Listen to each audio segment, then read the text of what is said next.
ഞാൻ ആവേശത്തിന് ശേഷം ചെയ്യുന്ന സിനിമയാണ് പൊൻ മാൻ. അപ്പോൾ വളരെ സന്തോഷമുണ്ട് ഈ പടത്തിന്റെ ഭാഗമാകാൻ പറ്റിയതിൽ. ഒരു കൊല്ലത്ത് നടന്ന ഒരു റിയൽ ഇൻസിഡന്റിനെ ബേസ് ചെയ്തിട്ടാണ് GR രൂപൻ ചേട്ടൻ നാല് ചെറുപ്പക്കാർ എന്ന നോവൽ എഴുതുന്നത്. അതിനെ ആസ്പദമാക്കിയിട്ടാണ് ജ്യോതിഷ് ചേട്ടൻ ആദ്യമായിട്ട് സംവിധാനം ചെയ്യുന്ന സിനിമ പൊന്മാൻ. അപ്പോൾ അത് ഒരു നോവല് സിനിമയാക്കുന്നത് ചിലപ്പോൾ എപ്പോഴും സംഭവിക്കുന്ന ഒരു കാര്യമല്ല. അപ്പോൾ അതിൻ്റെ ഒരു ഭാഗമാകാൻ പറ്റി, അത് നല്ല രീതിയിൽ അഭിപ്രായം കേൾക്കുന്നു, അതിലൊക്കെ വളരെ സന്തോഷമുണ്ട്. അതുപോലെ തന്നെ ഈ പടത്തിൽ എല്ലാവർക്കും നല്ല രീതിയിൽ അഭിപ്രായങ്ങൾ കേൾക്കുന്നുണ്ട്. എല്ലാവരും കണക്ട് ആവും. ഈ പറഞ്ഞ അമ്മമാർക്കും പെങ്ങന്മാർക്കും സ്ത്രീകൾക്കൊക്കെ ഭയങ്കര രീതിയിൽ കണക്ട് ആവുന്ന, ഫാമിലി ഓഡിയൻസിന് എല്ലാ രീതിയിലും ഇമോഷണലായിട്ടും കണക്ട് ആവുന്ന ഒരു സിനിമയാണ്. നല്ല രീതിയിൽ പോയിക്കൊണ്ടിരിക്കുന്നു. എല്ലാവരും കാണണം.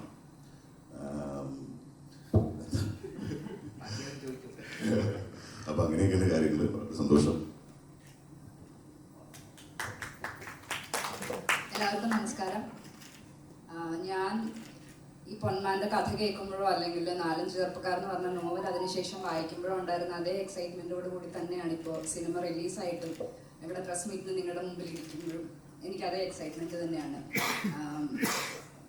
സിനിമ അത്രയും നന്നായിട്ട് വന്നിട്ടുണ്ട്. നമ്മൾ പ്രിവ്യൂ കണ്ടപ്പോൾ തന്നെ നമുക്കൊരു കോൺഫിഡൻസ് ഉണ്ടായിരുന്നു.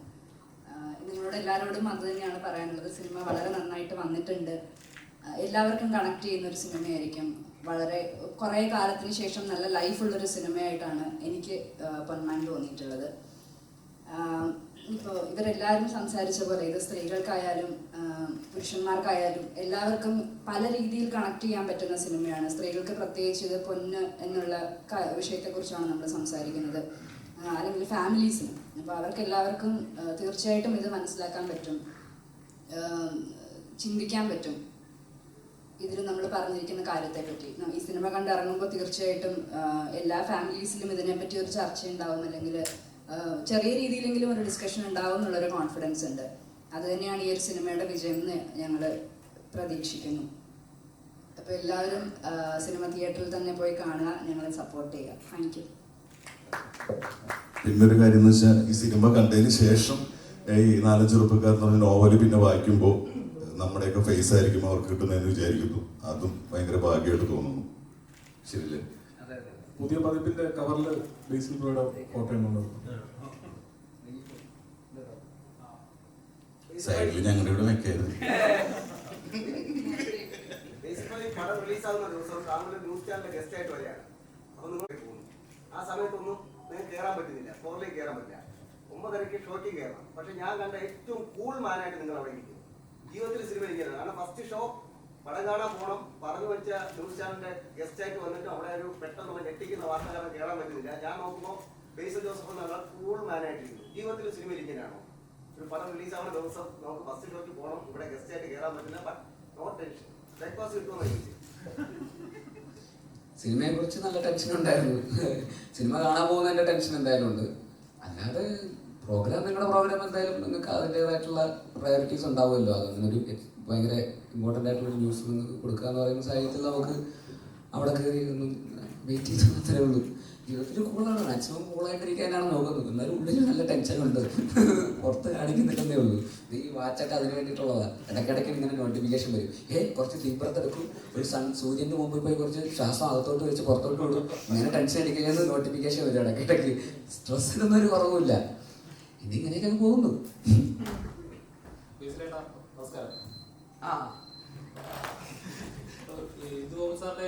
കഥകളിലെ ഏറ്റവും മികച്ച സിനിമയാണ് പൊന്മാൻ എന്നാണ് കണ്ടിറങ്ങുന്ന ഓരോ പ്രേക്ഷകരും പറയുന്നത്. ശരിക്കും പറഞ്ഞാൽ ഈ സിനിമയുടെ ഷൂട്ടിങ്ങിന് മുമ്പും പ്രതീക്ഷ ഉണ്ടായിരുന്നു. ഇത് കണ്ടിറങ്ങുമ്പോൾ റിലേറ്റ് ചെയ്യാൻ പറ്റും, ആള് ഏതൊരു മിഡിൽ ക്ലാസ്സിൽ വർക്ക് ചെയ്യുന്ന ആളുകൾക്ക് ഇത് റിലേറ്റ് ചെയ്യാൻ പറ്റുന്ന ഒരു പ്രതീക്ഷ ഉണ്ടായിരുന്നു. അതന്നെ ഈ ബുക്ക് വായിച്ചവരുടെ ഒക്കെ ഒരു ഫീഡ്ബാക്സ്. ബുക്ക് വായിക്കുമ്പോൾ തന്നെ നമുക്ക് ബുക്ക് വായിച്ചുകൊണ്ടാണ് ഇത് ചെയ്യാം എന്ന് തീരുമാനം എടുക്കുന്നത്. ബുക്ക് വായിക്കുമ്പോൾ തന്നെ നമുക്ക് ഇത് ചെയ്തിട്ടേ ഉള്ളൂ, ഇത് ചെയ്തിട്ടേ വേറെ എന്ത് പരിപാടിക്കും പോകുന്നുള്ളൂ, ഇത് ചെയ്യണം, അങ്ങനെ ഒരു തീരുമാനം ആദ്യം തന്നെ എടുത്തായിരുന്നു. പക്ഷെ ബുക്ക് വായിക്കുന്ന പോലല്ല സിനിമയിലേക്ക് വരും. അപ്പോൾ ബുക്കിന് അതിൻ്റേതായിട്ടുള്ള ലിബർട്ടീസ് ഉണ്ട്. ബുക്ക് വായിക്കുമ്പോൾ നമ്മൾ നമ്മുടേതായിട്ടുള്ള ഒരു പ്രൈവറ്റ് സ്പേസ് ആയിരുന്നു. നമ്മൾ കാണുന്ന വിഷ്വൽസും നമ്മൾ കാണുന്ന മുഖങ്ങളും ആയിരിക്കും നമ്മുടെ മനസ്സിലുണ്ടാവുക. നമ്മൾ തന്നെ ഒരു ഇമാജിനേഷൻ ഉണ്ടാക്കിയെടുക്കുന്നുണ്ട്. എന്നാൽ സിനിമയിലേക്ക് വരുമ്പോൾ സിനിമയായിട്ട് വേണം അതിനെ കാണാൻ. അപ്പോൾ ആൾക്കാർക്ക് അതിൻ്റേതായിട്ടുള്ള ലിബർട്ടീസും ബുക്കിൻ്റേതായിട്ടുള്ള അത്രയും സമയവും ഡീറ്റെയിലിങ്ങുകളും നമുക്ക് ഒരിക്കലും സിനിമയിൽ പ്രസൻറ്റ് ചെയ്യാൻ പറ്റില്ല. അതിന് അതിൻ്റേതായിട്ടുള്ള ബുദ്ധിമുട്ടുകളുണ്ട്. അപ്പോൾ ബുക്കിൽ നിന്ന് സിനിമയിലേക്ക് ആകുമ്പോൾ ആ ബുക്കിൻ്റെ ഒരു സോള് ചോർന്നു പോകാതെ എങ്ങനെ സിനിമയിലേക്ക് എത്തിക്കാം എന്നുള്ള രീതിയിൽ നമ്മളെല്ലാവരും നന്നായിട്ട് അതിന് വേണ്ടിയിട്ട് വർക്ക് ചെയ്തിട്ടുണ്ട്. അത് സ്ക്രിപ്റ്റ് ആക്കുമ്പോൾ അതിൻ്റേതായിട്ടുള്ള, എന്നാൽ ബുക്കിലെ കുറേ കാര്യങ്ങൾ സിനിമയിലേക്ക് വന്നപ്പോൾ മാറിയിട്ടുണ്ട്. ബുക്കിൽ വഴി കൂടെ അല്ല സിനിമ സഞ്ചരിച്ചിരിക്കുന്നത്. സിനിമ സ്ക്രിപ്റ്റ് ആയപ്പോൾ വേറെ വഴി കൂടെയാണ് സിനിമ സെക്കൻഡ് ഹാഫിലൊക്കെ സഞ്ചരിക്കുന്നത്. അതിൻ്റെ ക്രെഡിറ്റ് ജസ്റ്റിൻ മാത്യുവിനും കൂടെ ഉള്ളതാണ്. ഇതിൻ്റെ സ്കോർ റൈറ്റർ ജസ്റ്റിനാണ് പല മേജർ പ്ലോട്ട് പോയിന്റ്സും മാറ്റി ആലോചിച്ചതും ചിന്തിച്ചതൊക്കെ. പിന്നെ GR ഗോവൻ ചേട്ടൻ്റെയും നല്ല കോൺട്രിബ്യൂഷൻ, ഓഫ് കോഴ്സ് ജ്യോതി ചേട്ടൻ്റെയും. അപ്പം എല്ലാവരുടെയും കൂടെ എല്ലാവർക്കും അറിയാവുന്നത് സിനിമയായിട്ട് നന്നായിട്ട് വരണം. സിനിമയാവുമ്പോൾ ബുക്കിൽ നിന്ന് വലിയ രീതിയിൽ മാറ്റങ്ങളില്ലാതെ ബുക്കിനേക്കാളും നന്നായാൽ അത്രയും സന്തോഷം. എന്നാൽ ബുക്കിൻ്റെ അത്രയെങ്കിലും തന്നെ നമുക്ക് എത്തിക്കണം എന്നുള്ള ഒരു വിശ്വാസത്തിൽ തന്നെയാണ് നമ്മൾ ആദ്യം മുതലേ ഇതിൻ്റെ സ്ക്രിപ്റ്റിൽ എല്ലാവരും അതിന് വേണ്ടിയിട്ട് വർക്ക് ചെയ്തത്.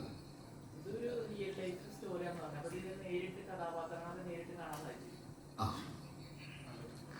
ഒരു കാര്യം പറയാനുണ്ട്. യെസ്, വിട്ടുപോയായിരുന്നു. അപ്പോൾ ഇതൊരു റിയൽ ലൈഫ് സ്റ്റോറിയാണ് ബേസിക്കലി.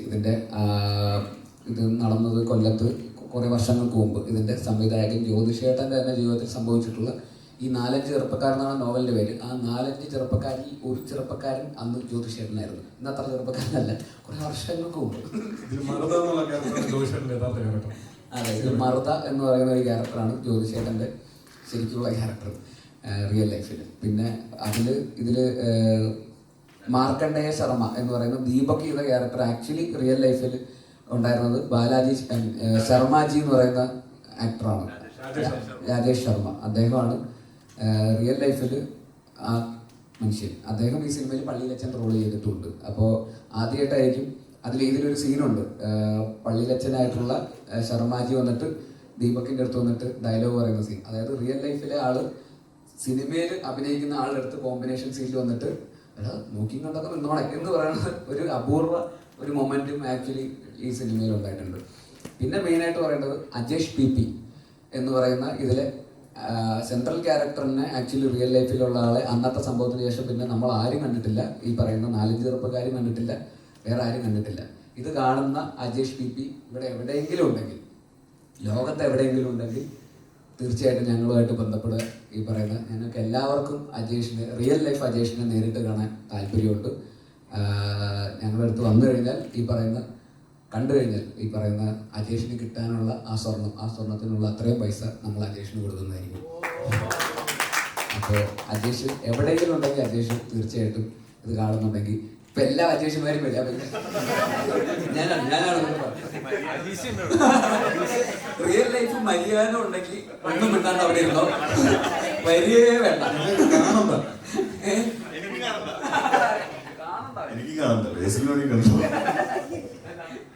അല്ല, മര്യാദോ സജിനെ കണ്ട് ഇടിക്കും. ഞാനിങ്ങനെ നല്ലായിരുന്നു പറഞ്ഞിട്ട് എന്നെ കണ്ടാലും ഇടിക്കുകയായിരുന്നു ചിലപ്പോൾ.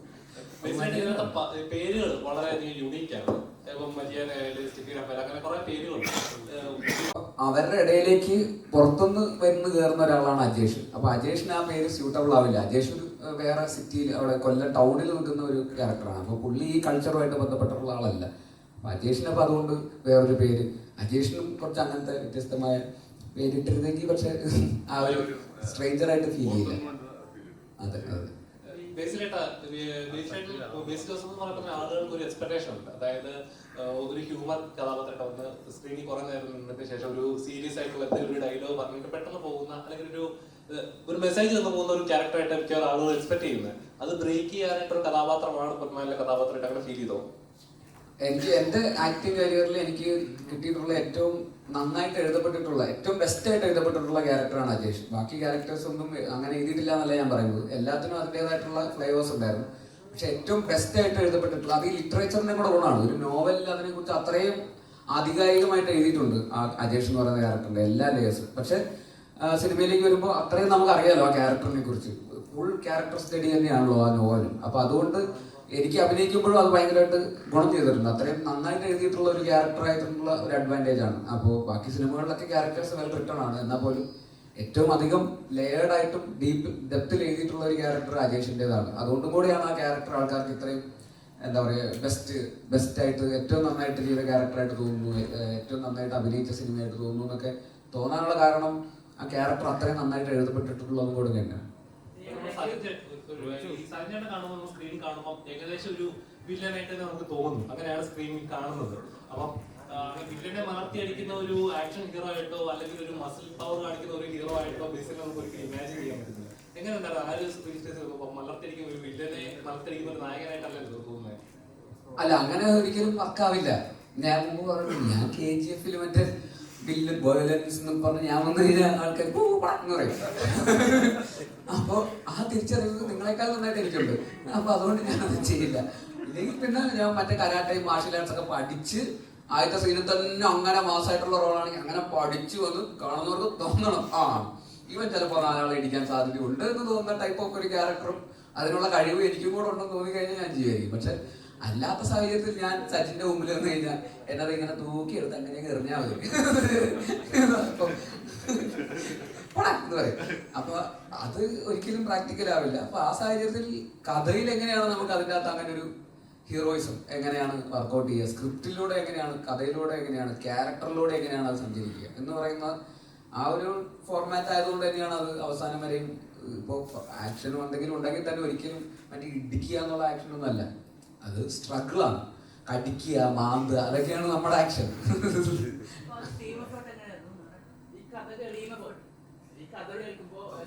നിങ്ങളാണ് തീരുമാനം. ഈ കഥ കേൾക്കുമ്പോ എവിടെയെങ്കിലും ഒരു പോയിന്റിൽ ഇത് എനിക്ക് ഫുൾ ഓഫ് ചെയ്യാൻ പറ്റുമോ എന്നുള്ള ചിന്ത എപ്പോഴും വന്നിട്ടുണ്ടായിരുന്നു? ഇല്ല, കമ്മിറ്റ് ചെയ്തു. മ്യൂസിക് അത് കഥ കേൾക്കുമ്പോൾ നമ്മൾ വിചാരിക്കുന്നത് നമുക്ക് ലിഫ്റ്റ് ചെയ്യാൻ പറ്റും, അതിനുള്ള നമ്മൾ കമ്മിറ്റ് ചെയ്യുള്ളൂ. പേഴ്സണലി എനിക്ക് ഭയങ്കരമായിട്ട് കണക്ട് ചെയ്യാൻ പറ്റിയ ഒരു സിനിമ. ഞാൻ കൊല്ലംകാരനാണ്. ഇതേപോലെ ഈ പൈസ പഠിക്കുന്ന പരിപാടി ഒരുപാട് സ്ഥലങ്ങളിൽ എഴുതാനായിട്ടുള്ള ഒരാളാണ്. പേഴ്സണലി എന്റെ കല്യാണത്തിന് ഇങ്ങനെയുള്ള കലാപരിപാടികളൊന്നും വേണ്ടെന്ന് തീരുമാനിച്ചാണ്. കല്യാണ ലെറ്റർ ഒക്കെ അടിക്കുന്ന സമയത്ത് ഞങ്ങളുടെ അവിടെ സ്വീകരണം ഇന്ന ഡേറ്റിലാണ്. അതായത് പൈസ മേടിക്കാൻ വേണ്ടിയിട്ടാണ്. 500 കൊടുത്തിട്ട് 100 കൂടുതൽ എന്തായാലും മേടിക്കും. അത് അല്ലെങ്കിൽ വീട്ടിൽ ചെന്ന് ചോദിക്കുന്ന ഒരു പരിപാടി ഞങ്ങളുടെ നാട്ടിലുണ്ട്. പക്ഷെ എന്റെ കല്യാണത്തിന് ആ കലാപരിപാടി വേണ്ടത് കല്യാണ ലെറ്റർ ഞാനിപ്പോ ഫേസ്ബുക്കിൽ നോക്കിയെടുത്തതാണ്. അപ്പൊ സ്വീകരണം ഒന്നും വെച്ചിട്ടില്ല. സന്തോഷം, അഭിമാനമൊക്കെ ഉണ്ട്. പക്ഷെ ഞങ്ങളുടെ നാട്ടിൽ നടക്കുന്ന ഒരു കാര്യമാണ്. ഒരു തരത്തിൽ ചിന്തിച്ചു കഴിഞ്ഞാൽ അത് ഭയങ്കരമായിട്ട് ഗുണവും ചെയ്യും. കാരണം സാധാ പാവം പിടിച്ച വീട്ടുകാരെയൊക്കെ സംബന്ധിച്ചിടത്തോളം കല്യാണത്തിന്റെ ഒരു തുക കിട്ടുക എന്ന് പറഞ്ഞു കഴിഞ്ഞാൽ ഭയങ്കര ഹെൽപ്ഫുൾ ആയിട്ടുള്ള ഒരു കാര്യമാണ്. ആ സമയത്ത് ഈ പറഞ്ഞ പോലെ സ്വർണം അങ്ങനെയുള്ള കാര്യങ്ങളൊക്കെ മേടിക്കാനും ആ സ്വർണത്തിന് മാത്രമല്ല ആ കല്യാണ ചെലവുകളും കാര്യങ്ങളൊക്കെ നോക്കാൻ വേണ്ടി അത് ഭയങ്കരമായിട്ട് ഹെൽപ്ഫുൾ ആവും. പക്ഷെ എന്നാൽ പോലും 500 രൂപ കൊടുക്കുന്നിടത്ത് 400 രൂപ കൊണ്ട് കൊടുത്തു കഴിഞ്ഞാൽ തിരിച്ചു ചോദിക്കുന്ന ഒരു പരിപാടിയുണ്ട്. അതേപോലെ തന്നെ ഒരു ബുക്ക് ഉണ്ടാവും. ആ ബുക്കിനകത്ത് അപ്പൊ ഒരു വീട്ടിൽ ചിലപ്പോൾ 2 പെൺകുട്ടികളുള്ള വീടുണ്ടാവും. ഞങ്ങളുടെ അവിടെ തന്നെ കല്യാണം മാത്രമല്ല, ഈ വീടിന്റെ പാലുകാച്ചൽ എന്ന് പറയും, അവിടെ ഈ പരിപാടിയുണ്ട്. അപ്പൊ ഈ ഇപ്പൊ എന്റെ കല്യാണം ആണെന്നുണ്ടെങ്കിൽ ഞാൻ പോയി വിളിക്കുമ്പോൾ ചിലപ്പോ ആ വീട്ടിലെ പാലുകാച്ചിനായിരിക്കും ഞാൻ പോയി പൈസ കൊടുത്തിട്ടുണ്ടാവും. അപ്പൊ അതുവരെ നോട്ട് ചെയ്യും. അപ്പൊ പാലുകാച്ചിനാണോ വിവാഹത്തിനാണോ എന്നുള്ള കാര്യം അടക്കണം. അപ്പൊ അന്ന് പറയും ഇപ്പൊ 500 കൊടുത്തിട്ടുണ്ടെങ്കിൽ പാലുകാച്ചിന് ഞാൻ അവന് 1000 രൂപ കൊടുത്തിട്ടുണ്ടായിരുന്നു, അങ്ങനെ പറയാം. അപ്പൊ ഞങ്ങളുടെ നാട്ടിൽ അത് ഉള്ള കാര്യമാണ്. പക്ഷെ ഒരു തരത്തിൽ ചിന്തിച്ചു കഴിഞ്ഞാൽ അത് ഭയങ്കരമായിട്ട് പോസിറ്റീവ് ആവും, ഭയങ്കര ഹെൽപ്ഫുൾ ആവും. സാധാരണ വീട്ടുകാരെ സംബന്ധിച്ച് ഭയങ്കര ഹെൽപ്ഫുൾ ആവും. അപ്പം പൊതുവെ കൊല്ലംകാരെ കുറിച്ച് ഇങ്ങനെ കുറച്ച് നെഗറ്റീവ് പരിപാടികളൊക്കെ ഉണ്ടെങ്കിൽ തന്നെയും ഇപ്പം എങ്ങനെ ഉണ്ടായിരുന്നു, ഞങ്ങൾ കൊല്ലംകാർ എങ്ങനെ ഉണ്ടായിരുന്നു, അവിടുത്തെ ഒരു ഷൂട്ടിംഗ് ലൊക്കേഷനും കാര്യങ്ങളൊക്കെ. പ്രത്യേകിച്ച് ഒരു കാര്യം കൂടെ ഉണ്ട്, മൺറോത്തുരത്തിലെ ഒരു കാര്യം. മൺറോത്തുരത്തില് അവിടുത്തെ ആളുകള് ഒരു അതിജീവനത്തിന്റെ പാതയിലാണ്. പ്രത്യേകിച്ച് സുനാമിക്ക് ശേഷം അവിടെ വലിയ രീതിയിലുള്ള പാരിസ്ഥിതിക പ്രത്യാഘാതങ്ങൾ നേരിടുന്ന ഒരു പ്രദേശമാണ്, താഴ്ന്നു പോകുന്ന ഒരു പ്രദേശമാണ്. അപ്പൊ അവിടെ ആ രീതിയിലുള്ള അതിജീവനം. അപ്പൊ നിങ്ങളുടെ സിനിമയ്ക്കകത്ത് തന്നെ താറാവിടുത്തെ അനൗൺസറായിട്ടുള്ള ശ്യാംദേവ് ശ്രാവൺ എന്ന് പറഞ്ഞൊരു നമ്മുടെ പേഴ്സണലായിട്ട് നമ്മുടെ ഒരു സുഹൃത്തു കൂടിയാണ്. അദ്ദേഹമൊക്കെ അവിടുന്ന് വീട് വിട്ടു പോകേണ്ട ഒരു സാഹചര്യം വരെ വന്നിട്ടുണ്ട്. അദ്ദേഹത്തിന്റെ പുതിയ വീട്ടിൽ അദ്ദേഹം വീട് മാറി, എന്നിട്ട് മൺറോത്തുരത്തിന്റെ മറുകരയിലേക്ക് താമസം മാറിയ പോലും പഴയ വീടിന്റെ ആ ദുരന്തപൂർവമായ ഫോട്ടോ അദ്ദേഹം ഫ്രെയിം ചെയ്ത് വെച്ചിട്ടുണ്ട്, പഴയ വീട്. അപ്പൊ ഒന്ന് ആലോചിച്ചോളൂ, ആ നാട്ടുകാരുടെ ആ സ്വന്തം മണ്ണിനോടുള്ള അത്രയും ഇഷ്ടം കൊണ്ടായിരിക്കുമല്ലോ സ്വന്തം വീടിന്റെ ഫോട്ടോ എടുത്ത് പഴയ വീടിന്റെ ഫോട്ടോ പുതിയ വീട്ടിൽ ഫ്രെയിം ചെയ്തിട്ട്. അപ്പൊ അത്രയും കണക്ട് ആണ് മൺറോത്തുരത്തിലെ ഓരോ നിവാസിയും ആ പ്രദേശത്തോടുകൂടി. അപ്പൊ നിങ്ങൾ ആ 10-60 ദിവസത്തെ ആ ഷൂട്ടിംഗ് മൺറോത്തുരത്തെ നിവാസികളുമായിട്ടുള്ള ഒരു അറ്റാച്ച്മെന്റ് എങ്ങനെയായിരുന്നു? പ്രത്യേകിച്ച് ഞങ്ങളുടെ കൊല്ലംകാരെ കുറിച്ചുള്ള പപ്പടത്തിന് വേണ്ടി പോലും അടിയാണ് കൊല്ലംകാരെ കുറിച്ചുള്ള നിങ്ങളുടെ ഒരു അഭിപ്രായം, മൊത്തത്തിൽ എല്ലാവരുടെ ഒരു അഭിപ്രായം? അല്ല, കൊല്ലംകാരെ കുറിച്ച് എനിക്ക് പേഴ്സണലി എനിക്ക് ഇതുവരെ ഒരു മോശം അഭിപ്രായം ഉണ്ടായിട്ടില്ല, എനിക്കൊരു മോശം അനുഭവം ഉണ്ടായിട്ടില്ല പേഴ്സണലി. ഈ പറയുന്ന ഞാൻ ജയ എന്ന് പറയുന്ന സിനിമ അവിടെ തന്നെയാണ് ഷൂട്ട് ചെയ്തിട്ടുള്ളത്. എന്നെ സംബന്ധിച്ചിടത്തോളം എൻ്റെ ഏറ്റവും നല്ല 2 സിനിമകൾ ഉണ്ടായിട്ടുള്ളത് കൊല്ലത്തു നിന്നാണ്. അപ്പോൾ അതുകൊണ്ട് എനിക്ക് കൊല്ലം എന്നെ സംബന്ധിച്ചിടത്തോളം എൻ്റെ ഫേവറേറ്റ് സ്ഥലങ്ങളിൽ ഒന്നാണെന്നാണ് എനിക്ക് എൻ്റെ ബാക്കിയ സ്ഥലങ്ങളിലൊന്നാണ് കൊല്ലം എന്ന് പറയുന്നത്. ഞാൻ കോളേജിൽ പഠിക്കുമ്പോഴൊക്കെ കൊല്ലത്തുനിന്നുള്ള സുഹൃത്തുക്കൾ ഒരുപാട് പേര്, ഞാൻ തിരുവനന്തപുരത്താണ് പഠിച്ചത്, അപ്പോൾ അവിടെ ഒരുപാട് കൊല്ലത്തുനിന്നുള്ള സുഹൃത്തുക്കൾ ഉണ്ടായിട്ടുണ്ട്. ഇവരാരും ആരുടെ ഭാഗത്തുനിന്ന് എനിക്ക് അങ്ങനത്തെ ഒരു തരത്തിലുള്ള എക്സ്പീരിയൻസ് ഉണ്ടായിട്ടില്ല.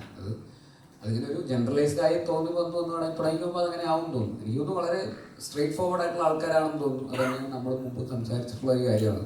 നേരെ പോ എന്നുള്ളത് തന്നെയാണ്. അപ്പോൾ അതിൽ ചിലപ്പോൾ ആർക്കെങ്കിലും ചിലപ്പോൾ അത് ക്യാരക്ടറിൻ്റെ ഭാഗമായിട്ട് വരുമ്പോൾ അത് ആൾക്കാർക്ക് ചിലപ്പോൾ ബുദ്ധിമുട്ടായി തോന്നുന്നതുകൊണ്ടായിരിക്കാം. ഞങ്ങളെ സംബന്ധിച്ചിടത്തോളം ഞങ്ങൾക്ക് ഈ പറയുന്ന ഷൂട്ടിങ്ങിൻ്റെ ഇടയിലൊക്കെ കക്കയിറച്ചി ഒക്കെ കൊണ്ടുതരും. ഞങ്ങളെല്ലാവരും ഒരുമിച്ച് ഇരുന്ന് കഴിക്കും. ഭയങ്കര സ്നേഹത്തോടെയാണ് അവിടെ ഉള്ളവരൊക്കെ ഞങ്ങളെ ട്രീറ്റ് ചെയ്തിരുന്നത്. ഈ പറയുന്ന മൺട്രോത്തുരുത്തിലായിരുന്നു കുറേ ദിവസം ഷൂട്ട് ചെയ്തത്. ഞങ്ങൾ ഒരുപാട് ദിവസം മൺട്രോത്തുരുത്ത് ഈ പറയുന്ന പോലെ നേരത്തെ പറഞ്ഞ പോലെ അങ്ങനത്തെ ഒരു പാരിസ്ഥിതിക പ്രശ്നം നേരിടുന്ന ഒരു സ്ഥലം കൂടെയാണെന്നുള്ളത് അവിടുന്ന് ആൾക്കാരൊക്കെ ഞങ്ങൾ അറിയാനും കഴിഞ്ഞു. അത് താഴ്ന്നു പോയിക്കൊണ്ടിരിക്കുകയാണ്, വെള്ളത്തിലേക്ക് പോയിക്കൊണ്ടിരിക്കുകയാണെന്നൊക്കെയുള്ള. പക്ഷെ മനോഹരമായിട്ടുള്ള സ്ഥലമാണ്. ഇത്രയും ബ്യൂട്ടിഫുൾ ആയിട്ടുള്ള ഒരു സ്ഥലം കേരളത്തിൽ തന്നെ one of the best places ആണ്. അത് ഇന്റർനാഷണൽ ക്വാളിറ്റിയാണ് ആ സ്ഥലത്തിൻ്റെ ടൂറിസത്തിന്. അതുകൊണ്ടാണ് ഏറ്റവും കൂടുതൽ വിദേശികൾ അവിടെ ടൂറിസത്തിനായിട്ട് വരുന്നതെന്ന് തോന്നുന്നു. ഈ ഷൂട്ടിങ് കഴിഞ്ഞിട്ട് ഞാൻ പിന്നെയും 2 പ്രാവശ്യം മൺട്രോത്തുരുത്തിൽ 2 തവണയായിട്ട് ഫാമിലിയായിട്ടും സുഹൃത്തുക്കളുടെയും കൂടെ പോയിട്ട് അവിടെ പോയി സ്റ്റേ ചെയ്ത് 2-3 ദിവസം അവിടെ നിന്നിട്ടാണ് വന്നത്. അത്രയും മനോഹരമായിട്ടുള്ള ഒരു സ്ഥലമാണ് മൺട്രോത്തുരുത്ത് എന്ന് പറയുന്നത്. ഈ പറയുന്ന ആ വില്ലേജ് ടൂറിസവും രാവിലെ ഏർലി മോർണിംഗ് നട്ടപ്ര വെയിലത്ത് പോയി നടന്നിട്ട് കാര്യമില്ല. നല്ല ഏർലി മോർണിംഗ് അല്ലെങ്കിൽ നല്ല സൺസെറ്റ് സമയത്ത് ആ മൺട്രോത്തുരുത്തിൻ്റെ ഐലൻഡിൽ ആ വെള്ളത്തിലൂടെ ഗ്രാമത്തിൻ്റെ ഇടയിലൂടെ ഒരു 5 തുറഞ്ഞ് പോകുന്ന എക്സ്പീരിയൻസ് എന്ന് പറയുന്നത് ലോകത്തെ എവിടെയും ഏത് ടൂറിസ്റ്റ് ഡെസ്റ്റിനേഷനിൽ പ്രീമിയം ടൂറിസം ഡെസ്റ്റിനേഷനിലും കിട്ടാവുന്ന അത്രയും മനോഹരമായിട്ടുള്ള എക്സ്പീരിയൻസ് ആണ് ആക്ച്വലി മൺട്രോത്തുരുത്തിലെ എക്സ്പീരിയൻസ് എന്ന് പറയുന്നത്. അപ്പം അത് ഞങ്ങൾക്ക് മനോഹരമാണ്. അപ്പോൾ ആ സ്ഥലം അങ്ങനെ തന്നെ നിലനിൽക്കട്ടെ. ആ ആളുകളുടെ ആ ഒരു സ്ട്രഗിൾ അത് ബെറ്റർ അത് ഇല്ലാതാവട്ടെ. ഇനിയും നന്നായിട്ട് അവർക്ക് അവിടെ സർവൈവ് ചെയ്യാൻ സാധിക്കട്ടെ എന്ന് ആഗ്രഹിക്കുന്നു. അതിപ്പോൾ പ്രകൃതിയുടെ കയ്യിലാണ്, നമുക്കത് അതിൽ കൂടുതലൊന്നും പറയാനില്ല. പക്ഷെ എന്നാൽ പോലും ആ സ്ഥലം അത്ര മനോഹരമാണ്, അവിടുത്തെ ആൾക്കാരും അത്രയും മനോഹരമാണ്. അതങ്ങനെ തന്നെ നിലനിൽക്കട്ടെ, അങ്ങനെ തന്നെ മുമ്പോട്ട് പോകട്ടെ. ആലോചിക്കാവുന്നതാണ്. ഇപ്പോൾ പറഞ്ഞ സ്ഥിതിക്ക് നമുക്കത് ആലോചിക്കാവുന്നതാണ്. അവിടുത്തെ ആൾക്കാരെ പറ്റി പറയുമ്പോൾ ഈ മരിയാനയുടെ വീട് ഷൂട്ട് ചെയ്ത ആ വീട് ഒറിജിനൽ വീടാണ്. അപ്പൊ ആ വീട്ടിലുള്ള ആൾക്കാർക്ക് ആകെ ചെറിയ വീടാണ്. ആ വീട്ടിലുള്ള ആൾക്കാർ നമുക്ക് വേണ്ടി അത്രയും സഹകരിച്ചു എന്നുള്ളതാണ്. ആകെപ്പാട് 2 റൂമേ ഉള്ളൂ. അതിൻ്റെ ഇടയിൽ നമ്മൾ ഷൂട്ടായിരുന്നു രാവിലെയും രാത്രിയൊക്കെ. അപ്പുറത്തെ വീട്ടിൽ പോയിട്ടാണ് കിടന്നുറങ്ങിയത്. നമ്മളെ വീട്ടിൽ ഷൂട്ട് ചെയ്യുമ്പോൾ ഫുൾ അത്രത്തോളം അവർ നമ്മളെടുത്ത് സഹകരിച്ചിട്ടുണ്ട്. അപ്പോൾ അതൊക്കെയാണ് കൊല്ലത്തിന്റെ ആദ്യത്തെ മര്യാദ.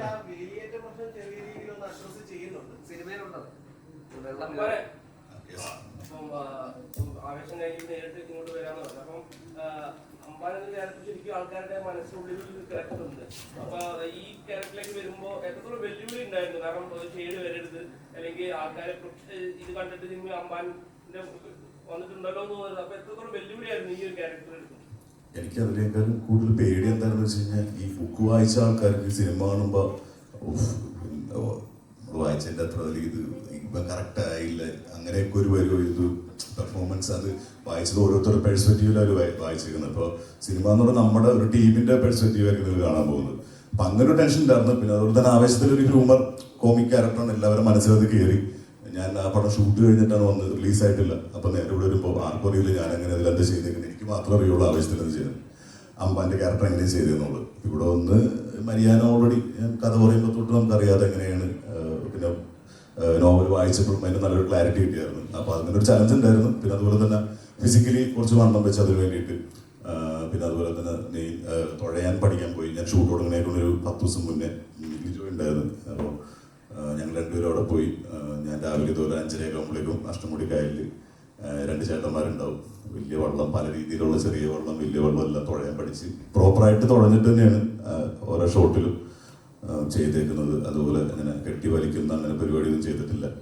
അപ്പം അങ്ങനെയുള്ള പ്രിപ്പറേഷനൊക്കെ ചെയ്തിട്ടുണ്ട്. ചെറിയ രീതിയിൽ എന്നെ കൊണ്ട് പറ്റാവുന്ന രീതിയിലുള്ള ഒരു മിനിമലായിട്ടുള്ള കൊല്ലം സ്ലാങ്ങൊക്കെ പിടിച്ചിട്ടുണ്ട്. പിന്നീട് ഇനി അടുത്ത സിനിമകളിലാണെങ്കിൽ അതൊക്കെ പരിഹരിക്കും. ഇപ്പൊ തുടങ്ങിയിട്ടേ ഉള്ളൂ. അപ്പൊ എല്ലാവരും സപ്പോർട്ടൊക്കെ വേണം. അതായിരുന്നു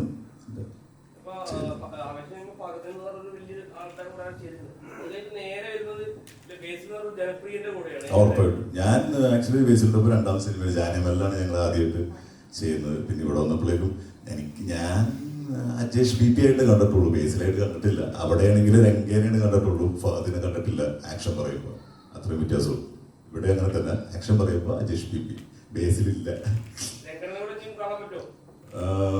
എനിക്ക് ആഗ്രഹമുണ്ട് അങ്ങനെ എന്തെങ്കിലും സംഭവിക്കട്ടെ എന്ന് വിചാരിക്കുന്നു. ഭയങ്കര ആഗ്രഹമുണ്ട് പുള്ളിയുടെ ഒപ്പം ചെയ്യാൻ. ഗസ്റ്റ് റോളിലാണ് വരാറുണ്ട്. അതിന് പെപ്പയും നീമ്പോളി ഒഴിക്കുന്നു എന്നുള്ള റൂമേഴ്സ് വരുന്നുണ്ട്. എത്രത്തോളം സത്യം? അത് ഒന്നും ഇതിനെപ്പറ്റി പറയാറായിട്ടില്ല. വരുന്ന ആളുകളിൽ വേണ്ടപ്പെട്ട ആളുകൾ പറയും എന്ന് വിചാരിക്കുന്നു. ടിച്ചറിനാണെങ്കിലും അതിൻ്റെ പ്രൊഡ്യൂസേഴ്സ് ആണെങ്കിലും അവരത് കറക്റ്റായിട്ട് പറയും. ഞാനിപ്പോൾ അത് പറഞ്ഞത് ഒരു കറക്റ്റായിട്ടുള്ള ഇൻഫർമേഷൻ അവരെന്തായാലും അറിയിക്കും. എന്തായാലും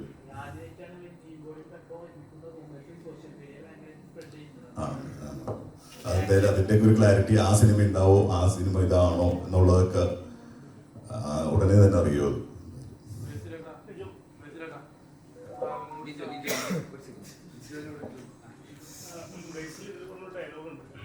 ഇപ്പൊ നിന്റെ മൂപ്പര് വെട്ടം വെച്ചുണ്ട് ആ ഡയലോഗിന് കേട്ടപ്പോൾ അത് ഭയങ്കര രസമായിട്ട് പോകും. ശരിക്കും പറഞ്ഞാൽ പൊന്നില്ലാത്തതാണ് പെൺകുട്ടികൾക്ക് വെട്ടം വെക്കുന്നത്.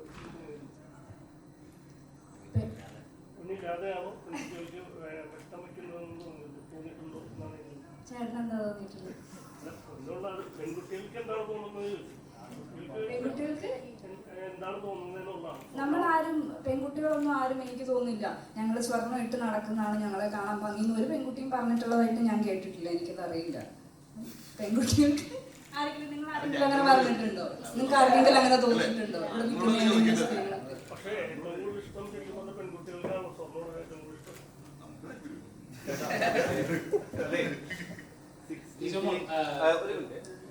സിക്സ്റ്റീസിലെയും 70s-ലെയും ഒത്തിരി സ്ത്രീകൾ സ്ത്രീധനത്തിന് പേരിൽ ഇപ്പോഴും കല്യാണം കഴിക്കാൻ നിൽക്കുന്നുണ്ട്. അവർ ഈ സിനിമ കാണുമ്പോൾ അവർക്ക് 100% പെയിൻ ആയിരിക്കും. കാരണം ലിജോ മോളുടെ ഒരു ക്യാൻസർ അന്ന് അവർക്ക് തോന്നിയില്ല എന്നത്. അന്ന് അങ്ങനെ ഒരു കൾച്ചറേ അല്ല, നമ്മുടെ ഒരു വിഭാഗം അങ്ങനെയല്ല ജനങ്ങൾ ചിന്തിക്കുന്നത്. അവർക്കതൊരു പെയിൻ ആയിരിക്കും. അങ്ങനെയുള്ളൊരു ജനത അവർ ചിലപ്പോൾ തിയേറ്ററിൽ സിനിമ കാണൂലായിരിക്കും, ടെലിവിഷനിലായിരിക്കും കാണുമ്പോൾ. അവർ ഈ സിനിമ കാണുമ്പോൾ ഒരു പെയിൻ ഉണ്ടാവും. അവരോട് എന്താണ് പറയാനുള്ളത്?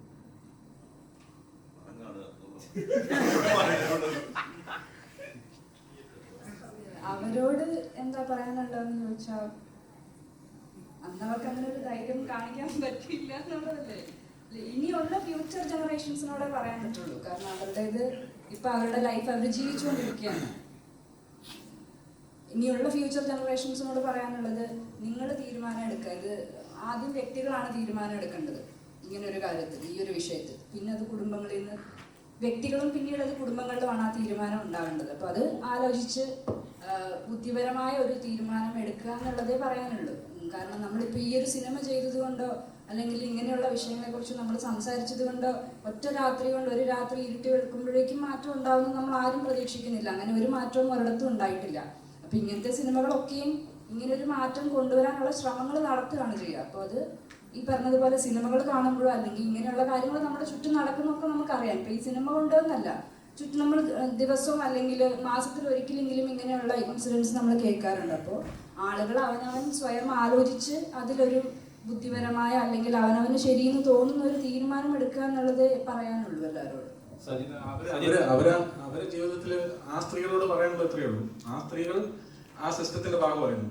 അപ്പൊ അവര് അതുമായിട്ട് സിങ്കായി അവർ അതുമായിട്ട് അങ്ങ് പോവുകയാണ്. അപ്പൊ അവർക്ക് എന്താണ് അവർക്ക് ചെയ്യാൻ പറ്റാത്തതെന്ന് അവർക്ക് ഇതുവരെ മനസ്സിലായിട്ടില്ല. അപ്പൊ ഭാവി അവരുടെ മക്കളോ അല്ലെ അവരുടെ ഏതാ കഴിച്ചിട്ടില്ല എന്നാണ് പറഞ്ഞത്.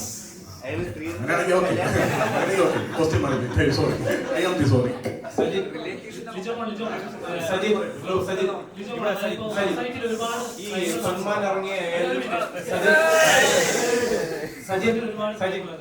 സൽമാൻ ഇറങ്ങിയ സമയത്ത് എല്ലാവരും തന്നെ പോസിറ്റീവായിട്ടുള്ള റെസ്പോൺസ് ആണ് കൊടുത്തിരുന്നത്.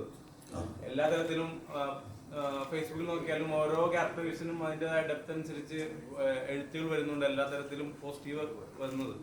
പക്ഷെ ഒരു കാർ നിരൂപകൻ എന്ന് പറയുന്ന ഒരു യൂട്യൂബ് ബ്ലോഗർ ഭയങ്കരമായിട്ട് നെഗറ്റീവാണ് ഈ സിനിമയ്ക്ക് കൊടുത്തിരിക്കുന്നത്. അത് മാത്രമാണ് ഞാൻ എൻ്റെ ഈ സോഷ്യൽ മീഡിയയിൽ ആ ഒരു നെഗറ്റീവ് കണ്ടിട്ടുള്ളൂ. ഈ സിനിമാ നിരൂപകർ എന്ന് പറയുന്ന ഈ ഇത്തരം യൂട്യൂബേഴ്സിനോട് എന്താണ് പറയാനുള്ളത്? ഇവര് സിനിമാ നിരൂപണമാണോ ചെയ്യുന്നത്, അതോ അവരുടെ ഏണിങ്സിന് വേണ്ടിയിട്ടാണ് അവർ ചെയ്യുന്നത് എന്നുള്ള രീതിയിൽ എന്താണ് ഇതിനെങ്ങനെയാണ്? എനിക്കൊന്നും പറയില്ല, അവർക്ക് പറഞ്ഞത് കണക്ട് ആവാത്തതുകൊണ്ടായിരിക്കും ചിലപ്പോൾ അവരങ്ങനെ പറഞ്ഞത്. ബാക്കിയുള്ള റിവ്യൂസ് ഒക്കെ അത്യാവശ്യം പോസിറ്റീവാണ്. പബ്ലിസിറ്റി ഞാൻ അതിലൊന്നും വിശ്വസിക്കുന്നു. നല്ല സിനിമയാണെങ്കിൽ ആളുകൾ പോയി കാണുന്നുള്ളത് തന്നെയാണ്. ഞാൻ പടം കാണുന്നത് ഇപ്പോൾ ഒരു പടം ഇറങ്ങി കഴിഞ്ഞ് ഞാൻ റിവ്യൂ ഒന്നും കണ്ടിട്ടല്ല. ഞാൻ എൻ്റെ അടുത്ത സുഹൃത്തുക്കളുടെ അടുത്ത് ചോദിക്കും ജനുവനായിട്ട്, എടാ പടം എങ്ങനെ ഉണ്ടല്ലേ, അവർ പറയുക നല്ല പടമാണ് അല്ലെങ്കിൽ ഒരു ആവറേജ് കാണാനൊന്നുമില്ല, അല്ലെങ്കിൽ OTT കണ്ടാൽ മതി. അപ്പോൾ തിയേറ്ററിൽ തന്നെ പോയി കാണുന്ന പോലെ അങ്ങനെ പോയി കാണും. ഞാൻ അങ്ങനെയാണ് കറക്റ്റായിട്ട് നോക്കുന്നത്. അങ്ങനെ തന്നെയാണ് ജെനുവിൻ ഓഡിയൻസും അങ്ങനെയാണ് നോക്കുന്നത് ഞാൻ വിശ്വസിക്കുന്നു. പിന്നെ ഈ പറഞ്ഞ പോലെ യൂട്യൂബറിന്റെ കാര്യം എന്ന് വെച്ചാൽ അവർക്ക് ചിലപ്പോൾ സിനിമ കണക്ട് ആയിട്ടുണ്ടാവില്ല. അവർ ചിലപ്പോൾ ഒരു മലബാർ ഏരിയ ഇങ്ങനത്തെ ഒരു സിസ്റ്റം മനസ്സിലാക്കാത്ത ഒരാളായിരിക്കും, ഒരു കൊല്ലത്തിന്റെ കൾച്ചർ അറിയാത്ത ആൾക്കാരായിരിക്കാം. ചിലപ്പോൾ അവര് ദൗത്യം മേടിച്ചിട്ടായിരിക്കും കല്യാണം കഴിച്ചേക്കുന്നത്, അതുകൂടി ചിലപ്പോൾ കൊണ്ടിട്ടുണ്ടാവാം. ഇങ്ങനെയൊക്കെയുള്ള പ്രശ്നങ്ങളായിരിക്കാം എന്ന് ഞാൻ വിശ്വസിക്കുന്നു. അതുകൊണ്ടാണ് ഞാൻ വിശ്വസിക്കുന്നു. ചിലപ്പോൾ കണക്ട് ആയിട്ടുണ്ടാവില്ല, അതുകൊണ്ടൊക്കെ തന്നെയാണ്. അപ്പോൾ എനിക്കങ്ങനെ പ്രശ്നമൊന്നുമില്ല. ആര് എങ്ങനെ രീതിയിൽ സിനിമയെ മോശമായിട്ട് പറഞ്ഞാൽ നല്ല സിനിമയാണെങ്കിൽ ആൾക്കാർ കാണും. അത്ര എനിക്ക് പറയാനുള്ളൂ. ദീപകിന് എന്താ തോന്നുന്നു? ദീപക് ഇതുപോലെ ഒരു നിരൂപകനെ പറഞ്ഞപ്പോ നിരൂപകൻ തന്നെ ഭയങ്കര കയറ്റിയായിരുന്നല്ലോ. ആക്ഷൻ കോക്കിനെതിരെ സംസാരിച്ചപ്പോൾ ഇത്തരം ഒരു ഇല്ലില്ല, അത് ഞാൻ പറഞ്ഞത് സിനിമ ഇറങ്ങിയത് എല്ലാവർക്കും അവനവൻ ചെയ്ത കാര്യം ഭയങ്കര ക്ലോസ് ടു ഹാർട്ടായിരിക്കും. പുള്ളി ചെയ്ത പുള്ളിയുടെ വീഡിയോ പുള്ളിക്ക് അങ്ങനെ തോന്നുന്നുണ്ടാവാം. അപ്പം അഭിപ്രായങ്ങൾ പറയുന്നതിന് പ്രശ്നമൊന്നും ഞാൻ അന്നും പറഞ്ഞിട്ടില്ല, ഇന്നും പറഞ്ഞിട്ടില്ല. പടം കണ്ടിട്ട് പിന്നെ ഒരുപാട് ഫസ്റ്റ് ഡേ തന്നെ ഒരുപാട് ആൾക്കാരിലേക്ക് എത്തിക്കുമ്പം ചെറിയ സിനിമകൾ ചിലപ്പം രക്ഷപ്പെടാതെ പോകും, അല്ലെങ്കിൽ ആൾക്കാർ കാണാതെ പോകും. ചിലപ്പോൾ എല്ലാവർക്കും ഒരേപോലെ സിനിമ കണക്ട് ആവണമെന്നില്ല, കണക്ട് ആവുന്ന ആൾക്കാരുണ്ടാവും. പിന്നെ തിയേറ്ററിൽ കാണാതെ OTT കണ്ടിട്ട് നല്ല സിനിമയായിരുന്നു എന്ന് പറഞ്ഞതിനേക്കാളും നല്ലത് തിയേറ്ററിൽ പോയി കാണാനൊരു അവസരം ഉണ്ടാക്കുക എന്ന് മാത്രമേ ഉള്ളൂ. ഇതുകൊണ്ട് ഗുണമുണ്ട് ദോഷമുണ്ട്. അത് അവരവരുടെ അഭിപ്രായം പറഞ്ഞോട്ടെ, അത്രേ ഉള്ളൂ, വേറെ കുഴപ്പമൊന്നുമില്ല. സിനിമാ നിരൂപണം എങ്ങനെയായിരിക്കണം എന്നുള്ളൊരു സങ്കല്പം അതൊന്നും ഇനിയൊന്നും പറഞ്ഞിട്ട് കാര്യമില്ലല്ലോ. എല്ലാവർക്കും അവരവരുടെ ചാനലുണ്ട്, അവരവർക്കുള്ള അഭിപ്രായം. ഇപ്പൊ നമ്മള് നേരത്തെ പറഞ്ഞ പോലെ പടം ഇറങ്ങിക്കഴിഞ്ഞാൽ നമ്മുടെ അടുത്ത സുഹൃത്തിനെ വിളിച്ച് ചോദിക്കും എങ്ങനെയുണ്ടാ പടം, കാണാൻ കൊള്ളാവോ ഇല്ല, എങ്ങനെയുണ്ട്. അത് അവരുടെ അഭിപ്രായം കേൾക്കുന്ന പോലെ ഇപ്പൊ ആൾക്കാർ ചിലപ്പം യൂട്യൂബിലുള്ള വീഡിയോ കണ്ടിട്ട് സിനിമ കാണുന്ന ആൾക്കാരുണ്ടാവും. അതല്ലാതെ ചില ആൾക്കാർ ചിലപ്പം സിനിമ ഡയറക്റ്റ് എന്ത് സിനിമയാണെങ്കിലും കുഴപ്പമില്ലാന്ന് തോന്നിക്കഴിഞ്ഞാൽ ട്രെയിലർ അല്ലെങ്കിൽ ടീസർ കണ്ടിട്ട് കാണണം എന്ന് ഉള്ളിൽ ആഗ്രഹിച്ച് ട്രെയിലർ പോലും കാണാതെ സിനിമ കാണുന്ന ആൾക്കാരുണ്ട്. അങ്ങനെ പല ടൈപ്പ് ഓഫ് ആൾക്കാരുണ്ട്. അപ്പൊ പിന്നെ അതൊരു ഇതിന്റെ ഭാഗമായിട്ട് അങ്ങനെ കൂടെ കൊണ്ടുപോകാൻ മാത്രമേ ഉള്ളൂ. സിനിമകൾ നല്ല സിനിമകളാണെങ്കിൽ തീർച്ചയായും ആൾക്കാർ കാണും, വിജയിക്കും, ചർച്ച ചെയ്യപ്പെടും. ഉറപ്പായിട്ടും നമ്മുടെ സിനിമയെ അതുപോലെ സംഭവിക്കുന്നുണ്ട്, ഹിറ്റടിക്കുകയും ചെയ്യും.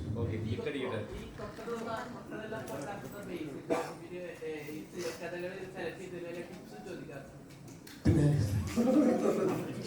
ഇതൊക്കെ അറിയാതെ സംഭവിക്കുന്നതാണ്. പിന്നെ ഇറ്റാക്ക ഞാൻ തന്നെ വേണമെന്ന് പറഞ്ഞിട്ടുണ്ടെങ്കിൽ നിർബന്ധിക്കുന്നില്ല അടുത്ത 2-3 പടത്തിൽ അഭിനയിക്കാൻ വേണ്ടിട്ട്. നോക്കട്ടെ. ഇല്ല, അങ്ങനെ സംഭവിക്കുന്നതല്ല. കാരണം ഒന്നാമത് ഇപ്പൊ ഈ സിനിമ ഞാൻ ശരിക്കും അങ്ങോട്ട് ചോദിച്ച് അഭിനയിച്ച സിനിമയാണ്. ഈ സിനിമ ഞാൻ നേരത്തെ ഒരു ഇന്റർവ്യൂവിൽ പറഞ്ഞിട്ടുണ്ടായിരുന്നു, ഞാൻ കല്യാണ സമയത്ത് കുറച്ച് സാമ്പത്തിക പ്രശ്നം, അതായത് ഈ സ്വർണം വായിക്കാനും പരിപാടിയൊന്നുമല്ല, കല്യാണ ചെലവിലുള്ള കുറച്ച് ആവശ്യങ്ങൾക്ക് പൈസ ഇല്ല എന്നുള്ളൊരു അവസ്ഥയിൽ നിൽക്കുന്ന സമയത്താണ് ഞാനിങ്ങനെ എന്റെ സുഹൃത്തുക്കൾ അല്ലെങ്കിൽ സിനിമ ചെയ്യുന്ന ആൾക്കാരെ വിളിച്ചിങ്ങനെ ചോദിച്ചുകൊണ്ടിരുന്നത്. അപ്പം വൈശാഖ് എന്ന് പറഞ്ഞൊരു സൗണ്ടിൽ വർക്ക് ചെയ്യുന്ന സ്റ്റേറ്റ് അവാർഡ് കിട്ടിയ അറിയാം. അപ്പൊ അവനെ വിളിച്ച് ഞാൻ ചോദിച്ചു ഇങ്ങനെ. അപ്പം ജോയിച്ചേട്ടന്റെ പടം ഇങ്ങനെ നടക്കുന്നത്. അപ്പൊ ജോയിച്ചേട്ടനെ വിളിച്ച് സംസാരിച്ച് അങ്ങനെയാണ് ഞാൻ സിനിമയിൽ എത്തിയത്. അതിന്റെ സ്ക്രിപ്റ്റ്, അതായത് ഞാൻ 4-5 ചെറുപ്പക്കാർ വായിച്ചിട്ടില്ല. നമ്മുടെ ആവശ്യം ചിലപ്പോൾ നമ്മുടെ നല്ല രീതിയിൽ കൊണ്ടെത്തിക്കും. ഇപ്പം സൂക്ഷ്മദർശിനി ആണെങ്കിലും അതുപോലെ വന്നതാണ്. ഇപ്പൊ MC ജിതിനായിട്ട് ഞാൻ മുന്നേ പരിചയമുള്ളതാണ്. അപ്പൊ അങ്ങനെ എത്തിച്ചേർന്ന സിനിമകളാണ്. എല്ലാ സിനിമകളും നന്നാവണമെന്നുള്ള സാഹചര്യത്തിനനുസരിച്ച് മാറി വരും. ഇനി പക്ഷെ എല്ലാം ഹിറ്റായിരിക്കും.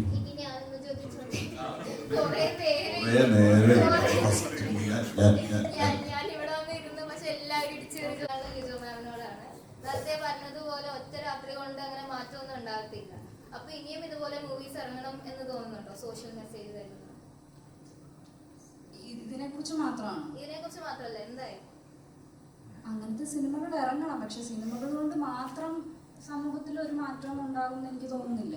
സിനിമകൾ മാത്രമല്ല, അതാ ഞാൻ പറഞ്ഞത്, അവനവന് ചിന്തിക്കാനുള്ള കഴിവ് ദൈവം കൊടുത്തിട്ടുണ്ട്. അപ്പോൾ അവനവൻ തന്നെ ഓരോ കാര്യങ്ങളിലും അവനവന് ശരിയെന്ന് തോന്നും. പക്ഷെ അത് അവനവന് ശരിയെന്ന് തോന്നിയാൽ പോലും ചില കാര്യങ്ങൾ തെറ്റായിരിക്കാം. അവനവൻ എന്താണോ തോന്നുന്നത് ചിന്തിക്കാനുള്ള കഴിവുണ്ടല്ലോ എല്ലാവർക്കും. മനുഷ്യനെ വ്യത്യസ്തനാക്കുന്നത് തന്നെ ചിന്തിക്കാനുള്ള കഴിവ്. അപ്പോൾ ചിന്തിച്ച് ശരി എന്ന് തോന്നുന്നത്, അല്ലെങ്കിൽ സമൂഹത്തിൽ ഇപ്പൊ നമ്മൾ സ്ത്രീധനം പണ്ടൊക്കെ നോർമലൈസ് ചെയ്ത് കണ്ടിരുന്ന കാര്യങ്ങൾ ഇപ്പം അതിൽ മാറ്റം വന്നു തുടങ്ങിയിട്ടുണ്ട്.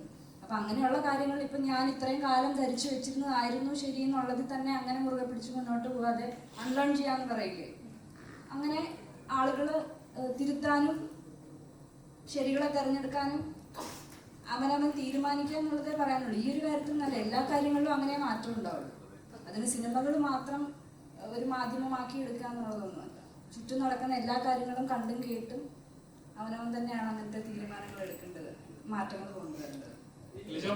അതായത് ഇപ്പൊ നമ്മള് റീസെന്റ് നോക്കി തന്നെ സ്ത്രീധനത്തിന്റെ പേരിൽ ഒരുപാട് ക്രൈമുകൾ നടക്കുന്നുണ്ട്. സ്ത്രീകൾ വെറും കച്ചവടവൽക്കരിക്കപ്പെടുകയാണെന്ന് പലപ്പോഴും കച്ചവടമായി മാറിക്കൊണ്ടിരിക്കുകയാണ്. ചില സമയത്ത് ഇത്രത്തോളം നിയമം ഉണ്ടായിട്ട് കൂടിയും ഇങ്ങനെയൊക്കെ ക്രൈമുകൾ നടന്നുകൊണ്ടിരിക്കുകയാണ്. ഇതിനൊരു മാറ്റം വരുന്നത് പൊന്മാൻ എന്ന സിനിമ ഇറങ്ങിയത് ഇപ്പോൾ ലിജോ മോളുടെ ക്യാരക്ടർ ആണെങ്കിൽ പോലും പറയുന്നൊരു ഡയലോഗ് ഉണ്ട്, എനിക്ക് കിട്ടി സ്റ്റെഫിക്ക് കിട്ടിയത് സ്റ്റെഫി വിട്ടു കൊടുക്കില്ല എന്നൊരു പറഞ്ഞൊരു സിനിമ. അപ്പം ഇതിനൊരു മാറ്റം ഉണ്ടാകുമെന്ന് വിശ്വസിക്കുന്നു. അതായത് ഇപ്പൊ എല്ലാം മാറും എന്ന് പറഞ്ഞാൽ ഒരു മാറ്റം ഇതിന് നടന്നിട്ടില്ല. ഇല്ല, പണ്ടുള്ള സിറ്റുവേഷനിൽ നമുക്ക് ഒരുപാട് മാറ്റങ്ങൾ ഇപ്പോൾ ഉണ്ട്. പണ്ട് ഇത് നിർബന്ധമായിരുന്നു. ഇപ്പം സ്ത്രീധനം വാങ്ങാതെ കല്യാണം കഴിക്കുന്ന ആൺകുട്ടികളും പെൺകുട്ടികളും ഉണ്ട്. അല്ലെങ്കിൽ കല്യാണം വളരെ ആർഭാടമായി നടത്തണ്ട എന്ന് തീരുമാനിക്കുന്ന യുവതലമുറ ഇപ്പോൾ ഉണ്ട്. അപ്പൊ മാറ്റങ്ങൾ ഇല്ലാന്ന് ഒരിക്കലും പറയാൻ പറ്റില്ല. പക്ഷെ ഇമ്മീഡിയറ്റ്ലി അത് കംപ്ലീറ്റ് ആയിട്ട് നിർത്താൻ പറ്റുമോ എന്ന് ചോദിച്ചാൽ എനിക്കും അറിയില്ല. അതാ ഞാൻ മുമ്പേ പറഞ്ഞത്, അത് ആളുകൾ അവനവൻ തന്നെ തീരുമാനം എടുക്കേണ്ടത്. ഇപ്പൊ പെൺകുട്ടികളായാലും സ്ത്രീധനം ചോദിച്ച് അല്ലെങ്കിൽ സ്ത്രീധനം ആവശ്യപ്പെട്ട് വരുന്ന ഒരാളെ കല്യാണം കഴിക്കില്ല എന്ന് ഒരു പെൺകുട്ടിക്ക് ധൈര്യത്തോടെ ഒരു തീരുമാനം എടുക്കാൻ പറ്റണം. അതിനെ സപ്പോർട്ട് ചെയ്യുന്ന ഒരു ഫാമിലി ഉണ്ടാവണം. ഞാൻ സ്ത്രീധനം ചോദിക്കില്ല എന്ന് ഒരു ആൺകുട്ടി തീരുമാനം എടുക്കണം. അതിനെ സപ്പോർട്ട് ചെയ്യുന്ന ഒരു ഫാമിലി ഉണ്ടാവണം. അങ്ങനെയൊക്കെ മാറ്റങ്ങൾ വരുള്ളൂ. അതിപ്പോ ഇമ്മീഡിയറ്റ്ലി എന്നല്ല, പക്ഷെ മാറ്റങ്ങൾ തീർച്ചയായിട്ടും വരുന്നുണ്ട്. അപ്പോൾ ഭാവിയിൽ എന്തായാലും അതിൽ ഒരു നമുക്ക് കാണാൻ പറ്റുന്ന തരത്തിൽ തന്നെ ഒരു മാറ്റം ഉണ്ടാവും. പിന്നെ ഇപ്പോ ഇങ്ങനെയുള്ള ഇഷ്യൂസ് ഒക്കെ റിപ്പോർട്ട് ചെയ്യപ്പെടുന്നുണ്ട്. മുമ്പ് ഈ പറയുന്നത് പോലെ സ്ത്രീധന പീഡനം അല്ലെങ്കിൽ മരണമൊക്കെ ഉണ്ടായാലും അതിൽ കേസുകളാവുകയോ ഇത്രയും ചർച്ച ചെയ്യപ്പെടുകയോ ഒന്നും ചെയ്തിട്ടില്ല. അല്ലെങ്കിൽ അതിനെ വളരെ നോർമലൈസ് ചെയ്തേ കണ്ടിട്ടുള്ളൂ. സ്ത്രീകളാണെങ്കിൽ ഇങ്ങനത്തെ ബുദ്ധിമുട്ടുകൾ ഭർത്താവിന്റെ വീട്ടിൽ നിന്നുള്ള പീഡനങ്ങളൊക്കെ സഹിച്ചു നിന്നിട്ടേ ഉള്ളൂ. ഇപ്പോഴത്തെ പെൺകുട്ടികൾ അതിൽ നിന്ന് ഇറങ്ങി വരാൻ ധൈര്യം കാണിക്കുന്നുണ്ട്.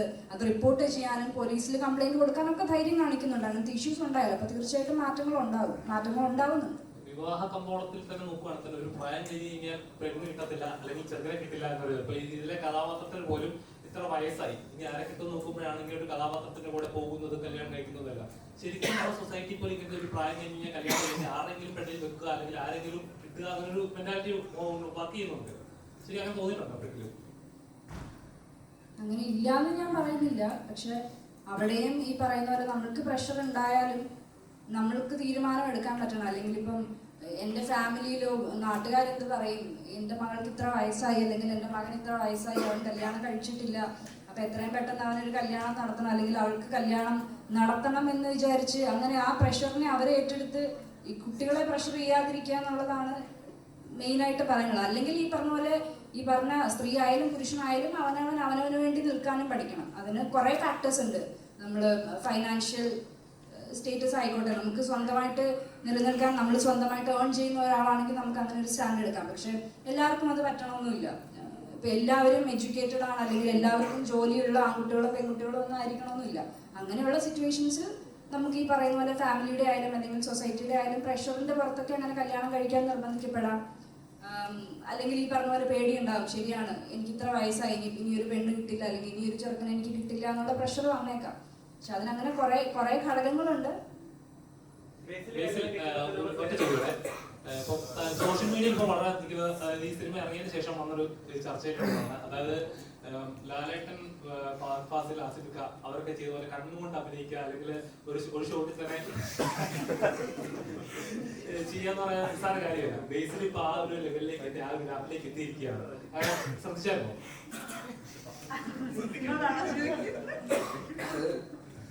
ആൾക്കാർ പറയേണ്ട കാര്യമാണല്ലോ. എന്നെ കൊണ്ട് ശ്രമിക്കുന്നതൊക്കെ ഞാൻ ശ്രമിക്കുന്നുണ്ട്, നന്നായിട്ട് ചെയ്യാൻ തന്നെയാണല്ലോ ശ്രമിക്കുന്നത്. ഇപ്പൊ നേരത്തെ പറഞ്ഞ പോലെ ഈ ക്യാരക്ടറിന് അങ്ങനത്തെ ഒരു മുമ്പ് എഴുതിയിരിക്കുന്നതിനേക്കാളും നന്നായിട്ട് എഴുതപ്പെട്ടിട്ടുള്ള ഒരു ക്യാരക്ടറാണ് അജേഷിന്റെ ക്യാരക്ടർ. അത് ബുക്ക് വായിക്കുന്നവർക്ക് പോലും, ബുക്ക് വായിച്ചു കഴിഞ്ഞാൽ അജേഷ് അജേഷ് അജേഷ് എന്നാണ് ബുക്ക് വായിച്ചവർക്ക് പോലും ടേക്ക് അവേ, ആദ്യത്തെ ടേക്ക് അവേ എന്ന് പറയും. അപ്പൊ അത് സിനിമയിലേക്ക് വന്നപ്പോൾ അങ്ങനെ തന്നെയാണ് അത് സംഭവിച്ചത്. അപ്പൊ അതിന്റെ കൂടെ നിൽക്കാൻ പറ്റി എന്നുള്ളത് തന്നെയാണ്. ഞാൻ അതിനുവേണ്ടി പരമാവധി ശ്രമിച്ചു എന്നുള്ളതാണ്. ആ ബുക്ക് വായിച്ചപ്പോൾ കിട്ടിയൊരു ഹൈ സിനിമ ചെയ്യുമ്പോഴും അഭിനയിക്കുമ്പോഴും കിട്ടിയിട്ടുണ്ടായിരുന്നു. അത് സ്ക്രീനിൽ വന്നപ്പോഴും അത് കിട്ടി എന്നുള്ളതാണ്. അത്രയും എക്സൈറ്റഡ് ആയിട്ടാണ് സിനിമേനെ, ആ ക്യാരക്ടറിനെ നോക്കേണ്ടത്. അപ്പം അതിനുവേണ്ടി പറ്റുന്ന പോലെയൊക്കെയുള്ള എഫേർട്ട് ആക്ടർ എന്നുള്ള രീതിയിലും ഫിസിക്കലിയും ഒക്കെ ഇട്ടിട്ടുണ്ട്. സോഷ്യൽ മീഡിയയിൽ എന്തെങ്കിലും കാര്യങ്ങൾ വന്നു കഴിഞ്ഞാൽ അതിനെ റിയാക്ട് ചെയ്യുന്ന രീതി വളരെ ഡിഫറെന്റ് ആയിരിക്കും. ബേസിൽ നിന്ന ഒരാള് ഏത് കാര്യം തമാശയായിട്ട് ഇപ്പൊ ലൂസിഫറിന്റെ എമ്പുരാന്റെ സമയത്ത് ഉണ്ടായ ക്രിയേറ്റ് ചെയ്ത സാധനം ഉണ്ടായിരുന്നു. അതുപോലെ തമാശയായിട്ടിട്ട് സോഷ്യൽ മീഡിയ പോസ്റ്റ് ചെയ്യാൻ പറഞ്ഞാൽ ചെറിയൊരു കാര്യമല്ല. ഒരാൾ എടുക്കുന്ന ഒരു കമന്റ് ആയാലും എല്ലാം നോക്കി കണ്ട് ചെയ്തിട്ട് എന്നാൽ ഫണ്ണായിട്ട് എടുക്കുന്ന വളരെ കുറച്ച് പേര്, അതൊരു വിരളമായിട്ട് ഒരാളാണ് ബേസിൽ. എല്ലാ കാര്യങ്ങളും അങ്ങനെ തന്നെ നോക്കി കാണുന്ന ഒരാളാണോ? നമ്മൾ ഇവിടെയൊക്കെ തന്നെയുള്ള ആൾക്കാരാണല്ലോ, അപ്പൊ അതുകൊണ്ട് എല്ലാം ചുറ്റും നടക്കുന്നൊക്കെ അറിയാറുണ്ട്, കാണാറുണ്ട്. അപ്പോ എല്ലാവരും തമ്മിൽ റീലുകൾ അയക്കാറുണ്ട്, പറയുന്ന എല്ലാവരും എന്തൊക്കെയാണ് ചെയ്യുന്നത്. അപ്പൊ അങ്ങനെ ഒരു ഫോട്ടോ ടൊവിനോ അവിടെ ഇട്ടപ്പോ അങ്ങനെ ഒരു കമന്റ് ഇടാൻ അത് കണ്ടപ്പോ എനിക്ക് അതായിട്ട് തോന്നി, മുട്ടകളായിട്ട് തോന്നി. അപ്പൊ അത് മുട്ട ബോക്സിലെ മുട്ട എന്ന് കമന്റ് ഇട്ടുന്നേ ഉള്ളൂ. അത് പക്ഷെ AI ആയിട്ട് വരുമെന്നും എല്ലാവരും ഞങ്ങൾ രണ്ടും മമ്മൂക്കയും ലാലേട്ടനും ഒക്കെ കൂടെ ഒന്ന് മുട്ട ബോക്സ് കഴിക്കണ വീഡിയോ ഒക്കെ ആയിട്ട് വരുമെന്നും അത്രയും ടെക്നോളജി വളർന്നതായിട്ട് ഞങ്ങൾ ഇമാജിൻ ചെയ്തില്ല. ഇനി കുറച്ചുകൂടെ സൂക്ഷിച്ചു വേണം അത്തരം കമന്റുകൾ ഇടാൻ.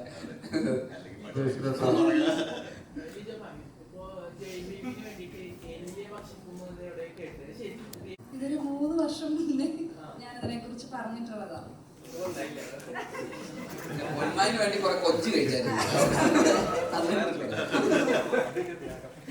എലിയെ കഴിച്ചു എന്ന് പറഞ്ഞാൽ അത് ഇപ്പൊ നമ്മളൊരു ചിക്കൻ കറി കഴിക്കുന്ന പോലെ അല്ലെങ്കിൽ അങ്ങനെ ഒരു പോർഷൻ കഴിച്ചു എന്നല്ല, അത് ഒന്ന് രുചിച്ചു നോക്കി, അത്രേ ഉള്ളൂ. അത്രേ ഉണ്ടായിരുന്നു. കഴിച്ചു നോക്കാൻ താല്പര്യമുണ്ട്, കഴിച്ചിട്ട് എന്നോട് പറയും.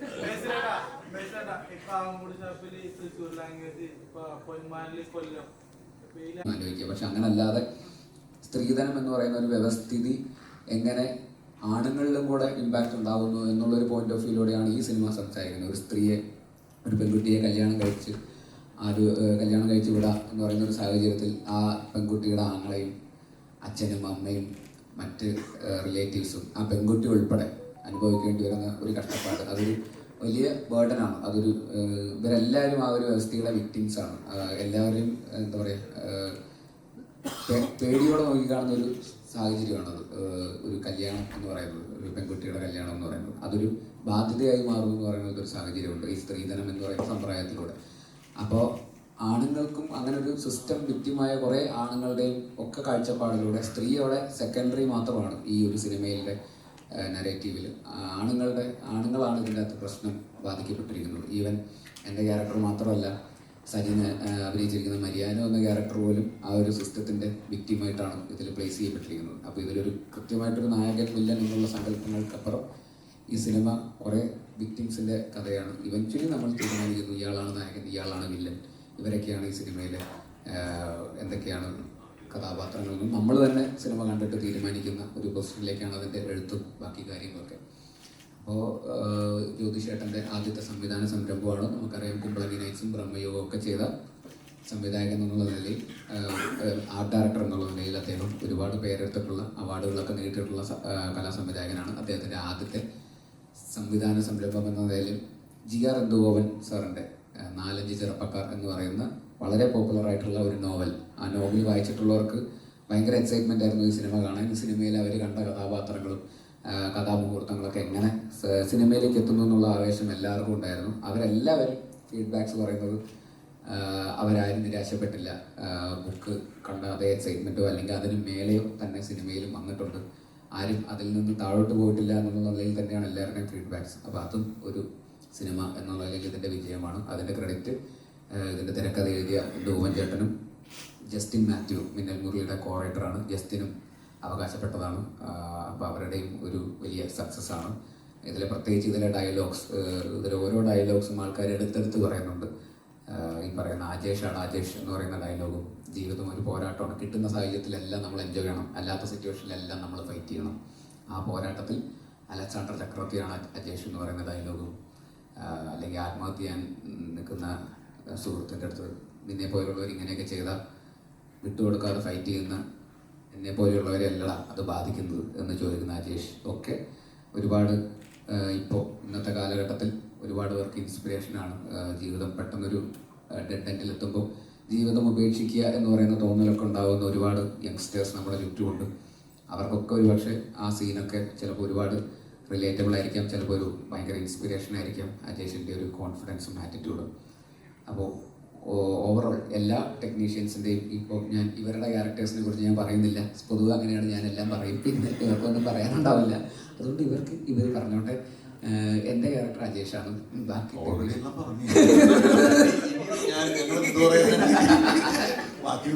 നിങ്ങളെ ജോലി എളുപ്പമാക്കല്ലേ, നന്ദി പറയൂ. അപ്പോൾ ബാക്കി ടെക്നീഷ്യൻസ് സാനു ജോൺ വർഗീസ്, അദ്ദേഹം വിശ്വരൂപം മുതൽ വലിയ സിനിമകളുടെ ക്യാമറാമാനാണ്. ബദായി ഹോ എന്നൊക്കെ പറയുന്ന ഒരുപാട് ഹിന്ദി, തെലുങ്ക് സിനിമകളുടെയൊക്കെ ക്യാമറാമാനാണ്. അദ്ദേഹത്തിൻ്റെ മലയാളത്തിൽ അദ്ദേഹം ആർക്കറിയാം എന്ന് പറയുന്ന സിനിമ ഡയറക്റ്റ് ചെയ്തിട്ടുമുണ്ട്. അദ്ദേഹമാണ് ഇതിൻ്റെ ക്യാമറ. അദ്ദേഹത്തിൻ്റെ സിനിമാറ്റോഗ്രാഫിയെക്കുറിച്ചും കൊല്ലം എന്ന് പറയുന്ന സെറ്റിങ്ങിനെ മനോഹരമായിട്ട് ഒപ്പിയെടുത്തു എന്നുള്ളതിൽ സാനു ചേട്ടനെ കുറിച്ചും നല്ല റെസ്പോൺസസ് ആണ്. മ്യൂസിക് എടുത്തു പറയേണ്ടതാണ്. ജസ്റ്റിൻ വർഗീസിൻ്റെ മ്യൂസിക്, പാട്ടുകളൊക്കെ എല്ലാവർക്കും ഭയങ്കരമായിട്ട് പോപ്പുലറായി വരുന്നു. ഇതിലെ മ്യൂസിക് എല്ലാ മുഹൂർത്തങ്ങളെ ഭയങ്കരമായിട്ട് എലിവേറ്റ് ചെയ്യാനും അതിലെ ഹൈ മൊമെൻറ്റ്സിനെയൊക്കെ നന്നായിട്ട് എലിവേറ്റ് ചെയ്യാനും ഇമോഷണൽ രംഗങ്ങളെയൊക്കെ മനോഹരമായിട്ട് ചിത്രീകരിക്കാനൊക്കെ എലിവേറ്റ് ചെയ്യാനൊക്കെ ജസ്റ്റിന് സാധിച്ചിട്ടുണ്ട്. അപ്പോൾ ജസ്റ്റിൻ്റെയും വൺ ഓഫ് ദ ബെസ്റ്റ് വർക്കുകളായിട്ടാണ് ആൾക്കാർ സംസാരിക്കുന്നത്. അപ്പോൾ എല്ലാം കൊണ്ടും ഒരു നല്ല സെറ്റപ്പ് ടെക്നീഷ്യൻസിൻ്റെയും ഒരുപാട് നല്ല സെറ്റപ്പ് ആക്ടേഴ്സിൻ്റെയും ഒക്കെ ഒരു കംപ്ലീറ്റ് പാക്കേജ് ആയിട്ടാണ് ഇപ്പോൾ സിനിമ വന്നിരിക്കുന്നത്. അങ്ങനെയാണ് ഇതിൻ്റെ റെസ്പോൺസസ്. തീർച്ചയായിട്ടും എല്ലാവരും കാണാൻ അത്രയും കോൺഫിഡൻസ് കൂടെ ഞങ്ങൾ പറയുകയാണ്. ഇതൊരു നല്ല സിനിമയായിരിക്കും. ഇനി കാണാത്തവർക്ക് തീർച്ചയായിട്ടും നിങ്ങൾ ആരെയും നിരാശപ്പെടുത്താത്ത നല്ലൊരു സിനിമയായിരിക്കും പൊന്മാൻ. വീട്ടിൽ നിന്നൊക്കെ പോകുമ്പോൾ ആദ്യം 100 രൂപയായിരുന്നു കുറെ വർഷങ്ങൾക്ക് മുന്നേ, ഒരു ചെറിയ കവറിലിട്ടിട്ട് പേര് എഴുതിയിട്ട് കൊടുക്കും. അപ്പം അതിൻ്റെ ഒരു ഭയങ്കര ഹെവി വേർഷനാണ് കൊല്ലത്ത് നടക്കുന്നത് എന്നുള്ളത് എനിക്ക് ഈ സിനിമ കണ്ടപ്പോഴാണ് മനസ്സിലായി, ഈ സിനിമയിൽ അഭിനയിച്ചപ്പോഴാണ് മനസ്സിലായത്. പണ്ട് നമ്മുടെ നാട്ടിലാണെങ്കിൽ ഇപ്പൊ 500 ഇപ്പൊ എത്രയാണെന്ന് അറിയില്ല. ഞാൻ കല്യാണത്തിന് പൈസ വാങ്ങിച്ചിട്ടില്ല കേട്ടോ. അതായത് കാർഡിന്റെ അടിയിൽ എഴുതുമല്ലോ, ഒന്നും എഴുതിയിട്ടില്ലെങ്കിൽ കാരണം പൈസ വാങ്ങിക്കുന്നുണ്ട്. ഞാൻ എഴുതിയിട്ടുണ്ട് വേണ്ടാന്ന്. അപ്പൊ പൈസ വാങ്ങിക്കണ്ടാണ് ചെയ്തത്. ഓ കൈക്കിരിക്കണ ആരെങ്കിലും അല്ല സീരിയസ് ആയിട്ട് പറഞ്ഞ കാരണം എന്താ വെച്ചാൽ നമ്മളെ ഈ കല്യാണത്തിന്റെ തലേ ദിവസം അല്ലെങ്കിൽ കല്യാണത്തിന് അന്ന് ഈ രാത്രിക്ക് ഒരാൾ ഇരിക്കും ഇത് എഴുതി വെക്കാൻ വേണ്ടിട്ട്. എഴുതി വെച്ചിട്ട് അത് എത്രയാണ് ഒരു ബുക്കിൽ ഒരു എനിക്ക് തോന്നുന്നൊരു 500 പേജിലെ ബുക്ക് നിറച്ചും ചിലപ്പോൾ ഉണ്ടാവും. അത്രയും പൈസ കിട്ടുന്നുണ്ടാവുമായിരിക്കും. അത് തിരിച്ചു കൊടുക്കണം അല്ലെങ്കിൽ അത്രയും വാങ്ങിച്ചതിനായിട്ട് തിരിച്ചു കൊടുക്കണം എന്നുള്ളത് ഈ സിനിമയിൽ ഭയങ്കര വ്യക്തമായിട്ട് കാണിക്കുന്നത്. നമ്മുടെ നാട്ടിൽ അങ്ങനെയില്ല. നാട്ടില് ശരിക്കും പറഞ്ഞാൽ ഒരു മര്യാദയുടെ പുറത്ത് കൊടുക്കുന്നു എന്നുള്ളത് മാത്രമേ ഉള്ളൂ. പക്ഷെ അത് ചെയ്യാൻ പാടില്ല എന്നുള്ളതാണ്. എന്റെ വീട്ടിൽ കൊടുക്കുന്നില്ല എന്ന് വെച്ചാൽ ഞാൻ കൊടുക്കാറില്ല വാങ്ങിക്കാറില്ല. അപ്പോ അതും നമ്മുടെ നാട്ടിലുണ്ടാവുന്ന ഈ ശരിക്കും ഈ അജേഷ് എന്ന് പറഞ്ഞ ക്യാരക്ടർ എല്ലാവരുടെയും ഉള്ളിൽ അജേഷ് ഉണ്ട്. കാരണം ശരിക്കും പറഞ്ഞ ബേസിൽ ശരിക്കും ഒരു അജേഷാണ്. കാരണം IT ജോലി ചെയ്തിട്ട് സിനിമയിലെത്താൻ ഒരു മാർഗവും ഇല്ലാണ്ട് ഷോർട്ട് ഫിലിം ചെയ്ത് സിനിമയിലെത്തി, സിനിമ ഡയറക്ട് ചെയ്തു, അഭിനയിച്ചു. ഞാനും ആനന്ദും പണ്ട് മമ്മൂട്ടി ദ ബെസ്റ്റ് ആക്ടർ എന്ന് പറഞ്ഞ പരിപാടിക്ക് ഞാൻ ആനന്ദിന്റെ വീട്ടിലാണ് താമസിക്കുന്നത്. ഞങ്ങള് മമ്മൂട്ടി ദ ബെസ്റ്റ് ആക്ടറില് TV കാണിക്കുന്ന എപ്പിസോഡിൽ പോലും എത്തിയിട്ടില്ല. അതിന്റെ ഓഡീഷന് പോയി. എറണാകുളത്തായിരുന്നു ഫസ്റ്റ് ഓഡീഷൻ ഉണ്ടായിരുന്നത്. അത് കഴിഞ്ഞിട്ട് ട്രിവാൻഡ്രത്ത് ഓഡീഷൻ കഴിഞ്ഞിട്ട് അന്ന് സെലക്ട് ആയിട്ടില്ല. അന്ന് രാത്രി ഞാൻ ഇവരുടെ വീട്ടിലാണ് താമസിച്ചത്. പക്ഷെ വർഷങ്ങൾ കഴിഞ്ഞിട്ടാണ് ഞങ്ങൾ കണ്ടുമുട്ടുന്നത്. അന്ന് 2000 എപ്പോഴോ. അപ്പൊ അതിന്നൊക്കെ സ്ട്രഗിൾ ചെയ്തിട്ട് സിനിമയിലെത്തി. ഇപ്പൊ നമ്മൾ കണ്ടുമുട്ടി. ഇപ്പൊ ഞാനാണെങ്കിലും ഞാൻ കണ്ണൂരിന്ന് വന്ന് സിനിമയിൽ എത്താൻ പറ്റി. കുറച്ചുപേരെങ്കിലും തിരിച്ചറിയുന്നു, നല്ല ക്യാരക്ടേഴ്സ് കിട്ടുന്നു എന്ന് പറയുന്നത് നമ്മുടെ ഒക്കെ ഉള്ളിലുള്ള അജേഷാണ്. അപ്പൊ ഈ സിനിമയിൽ അത് വ്യക്തമായിട്ട് അജേഷ് എങ്ങനെയാണെന്നുള്ളത് മനസ്സിലാവും. അജേഷ് എന്ന് പറഞ്ഞിട്ട് ദീപക് എന്ന് പറയാനുള്ള എല്ലാവരുടെ ഉള്ളിലുണ്ട് അജേഷ്. ഉറപ്പായിട്ടും നിങ്ങളുടെ ഉള്ളിലുണ്ടാവും എന്ന് വിചാരിക്കുന്നു അല്ലേ? ഇല്ലേ? പോരാളി അത് തന്നെ. ഇത് നേരത്തെ അലക്സാണ്ടർ എന്ന് പറഞ്ഞില്ലേ, അത് തന്നെ പോരാളി. എനിക്ക് ഒരു തുടക്കക്കാരൻ എന്നുള്ള നിലയിൽ ഈ ഒരു ക്യാരക്ടർ കിട്ടിയത് ഭയങ്കര സന്തോഷമുള്ള കാര്യമാണ്.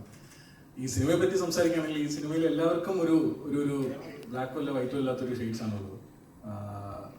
എക്സെപ്റ്റ് ഈ മാർക്കണ്ടേയ ശർമ്മ ഭയങ്കര നല്ല മനുഷ്യനായിട്ടാണ് എനിക്ക് ഈ കഥ വായിച്ചപ്പോഴും സിനിമ കണ്ടപ്പോഴും തോന്നിയിട്ടുള്ളത്. അത് ജീവിതത്തിൽ ശർമ്മ മാത്രമാണ് തന്നെ ബാധിക്കാത്ത പ്രശ്നത്തിൽ സഹായിക്കാൻ വേണ്ടി തുനിഞ്ഞിറങ്ങുന്നത്. അതിൽ പെട്ടുപോകുന്ന ഒരാളായിട്ടാണ് ശർമ്മയെ കാണിക്കുന്നത്. അപ്പൊ ആ ക്യാരക്ടർ വെച്ച് കഴിഞ്ഞാൽ ബാക്കി എല്ലാ ക്യാരക്ടേഴ്സിനും ഒരു ഷെയ്ഡുള്ള ക്യാരക്ടേഴ്സാണ്. എല്ലാ ക്യാരക്ടേഴ്സും തുടങ്ങിയെടുത്തല്ല നിൽക്കുന്നത്. അപ്പോൾ ആ ഒരു ജേണി എല്ലാ ക്യാരക്ടേഴ്സിനും ഈ സിനിമയിലുണ്ട്. അത് എഴുത്തിൻ്റെയും കൂടെ ഗുണമാണ്. അത് ആ നോവലിൽ വായിക്കുമ്പോഴും നമുക്ക് മനസ്സിലാവും. ആ ഒരു ഡെപ്തോടുകൂടി ആ ഒരു ഇൻറ്റൻസായിട്ട് നമുക്ക് സിനിമയിലും കാണിക്കാൻ കഴിഞ്ഞു എന്നാണ് ഞങ്ങൾ വിശ്വസിക്കുന്നത്. എൻ്റെ ഇതുവരെയുള്ള ചെറിയൊരു കരിയറിൽ കിട്ടിയിട്ടുള്ള ഏറ്റവും ശക്തമായിട്ടുള്ള ഏറ്റവും ഗ്രാഫുള്ള ക്യാരക്ടറുമായിട്ടാണ് എനിക്ക് തോന്നിയിട്ടുള്ളത്. അതിങ്ങനെ ഒരു ക്യാരക്ടർ എനിക്ക് തരാൻ ധൈര്യം കാണിച്ച ജോയിച്ചേട്ടനും അതിന് കാരണമായ ബേസിൽ ബ്രോയ്ക്ക് എല്ലാവർക്കും ഞാൻ നന്ദി പറയുന്നു. പിന്നെ സിനിമ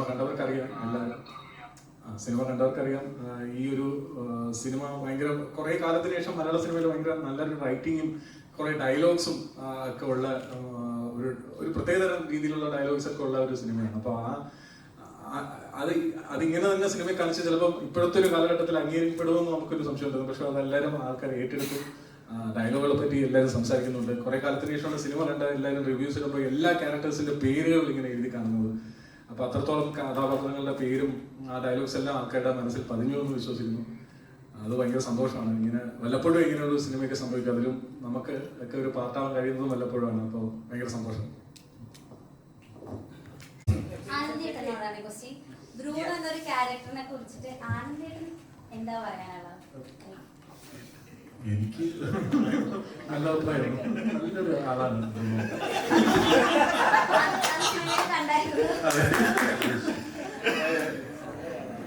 ബ്രൂണോ. ഈ പറയുന്ന പോലെ നമുക്കൊക്കെ എവിടെയോ കണ്ട് പരിചയമുള്ള ഒരാൾ തന്നെയാണ്. എന്ന് വെച്ചാൽ ഈ പറയുന്ന പോലെ ഒന്നും ചെയ്യാതെ നടക്കുന്ന കുറച്ച് ക്യാരക്ടേഴ്സ് ഉണ്ടാവുമല്ലോ എല്ലായിടത്തും. അങ്ങനെ ഒരു കഥാപാത്രം, ഒരു ആങ്ങള, ഒരു അനിയൻ, ഉണ്ടാവും. അപ്പൊ അവർക്ക് പ്രത്യേകിച്ച് ലക്ഷ്യങ്ങളോ കാര്യങ്ങളോ ഒന്നും ഉണ്ടാവില്ല. അപ്പൊ അവർക്ക് അടിയുറച്ച് വിശ്വസിക്കുന്ന എന്തെങ്കിലും ഒരു സാധനത്തിന്റെ ഒരു പിൻബലം വേണം. അങ്ങനെ ഒരു പ്രത്യയശാസ്ത്രത്തിൽ വിശ്വസിച്ചു അതിന്റെ എന്തൊക്കെ ആവാൻ ശ്രമിക്കുന്ന ഒരാളാണ് ബ്രൂണോ എന്നാണ്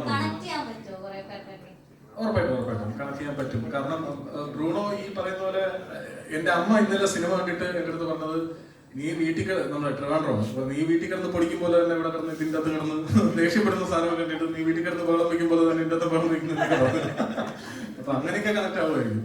പിന്നെ ഈ ബ്രൂണോയെ സംബന്ധിച്ച് ബ്രൂണോ തുടങ്ങിയെടുത്തല്ല ഈ പറയുന്ന അവസാനം നിൽക്കുന്നത് എന്നുള്ളൊരു ഫാക്ട് ഉണ്ട്. പുള്ളി എന്താണ് ജീവിതം എന്നുള്ള റിയാലിറ്റിയിൽ ഗ്രൗണ്ട് ബേസിലോട്ട് വരുന്നുണ്ട്. അപ്പോൾ അതൊക്കെ ഇത് വായിക്കുമ്പോഴും നമുക്ക് അത് കിട്ടിയ ഒരു ഫീൽ ഉണ്ടായിരുന്നു. ആ ഫീല് കൊണ്ടുവരാൻ മാക്സിമം ശ്രമിച്ചിട്ടുണ്ട്. നമ്മൾ എല്ലാവരും ശ്രമിച്ചിട്ടുണ്ട്. ബാക്കി സ്ക്രീനിൽ കണ്ടിട്ട് പറയാം. ഇതിൽ ഞാൻ മരിയാനയോട് അറിയുന്നതാണ്, രാജേഷിന്റെ അളിയനാണ്. രണ്ടിലും ഈ പറയുന്ന പോലെ പ്രതിനായക സ്ഥാനത്ത് നിൽക്കുന്ന ആളുടെ അളിയനാവാനുള്ള ഭാഗ്യം, ഒരു അപൂർവ ഭാഗ്യം എനിക്ക് കിട്ടിയിട്ടുണ്ട്. രണ്ടും നല്ല അളിയന്മാരാണ്. അത് സിനിമ കണ്ടവർക്ക് അറിയാമല്ലോ, നല്ല തങ്കപ്പെട്ട അളിയന്മാർ രണ്ടുപേരും.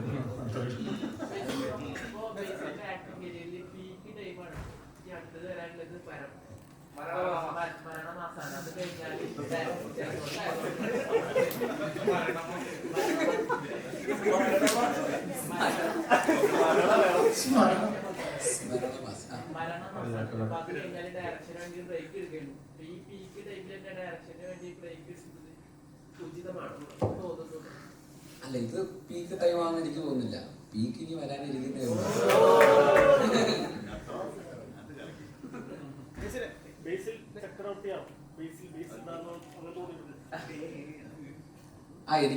എനിക്ക് പേഴ്സണൽ ലൈഫിൽ ഭയങ്കര റിലേറ്റ് ചെയ്യാൻ പറ്റുന്ന ക്യാരക്ടറാണ് അജേഷിന്റെ ക്യാരക്ടർ. പല രീതിയിലും നമ്മളെല്ലാവരും അങ്ങനെയൊക്കെ തന്നെയാണ്. എല്ലാവരും ഈ പറയുന്ന അജേഷ് എന്ന് പറയുന്ന ഒരു ആറ്റിറ്റ്യൂഡിൽ നടക്കുന്ന ആൾക്കാരാണല്ലോ എല്ലാവരും തന്നെ. അതുകൊണ്ടാണല്ലോ നമ്മളൊക്കെ എല്ലാവരും ഒരു പൊസിഷനിലേക്ക് എത്തുന്നത്. എനിക്കും അത് പേഴ്സണൽ ലൈഫിൽ ഒരുപാട് റിലേറ്റ് ചെയ്യാൻ പറ്റുന്ന സാഹചര്യങ്ങൾ ഉണ്ടായിട്ടുണ്ട്. ഇപ്പോൾ നേരത്തെ പറഞ്ഞ പോലെ നമുക്ക് സിനിമയിലേക്ക് വരിക എന്ന് പറയുന്നത് തന്നെ അങ്ങനത്തെ ഒരു രീതിയിലാണല്ലോ. നമ്മളെല്ലാവരും ഫൈറ്റ് ചെയ്ത് തന്നെയാണല്ലോ എത്തുന്നത്. അല്ലാതെ ഒരു പ്രിവിലേജ് എന്നല്ലല്ലോ വരുന്നത്. അപ്പോൾ അതിൻ്റേതായിട്ടുള്ള ഒരു ഫൈറ്റ് എന്തായാലും ഉണ്ടായിട്ടുണ്ട്.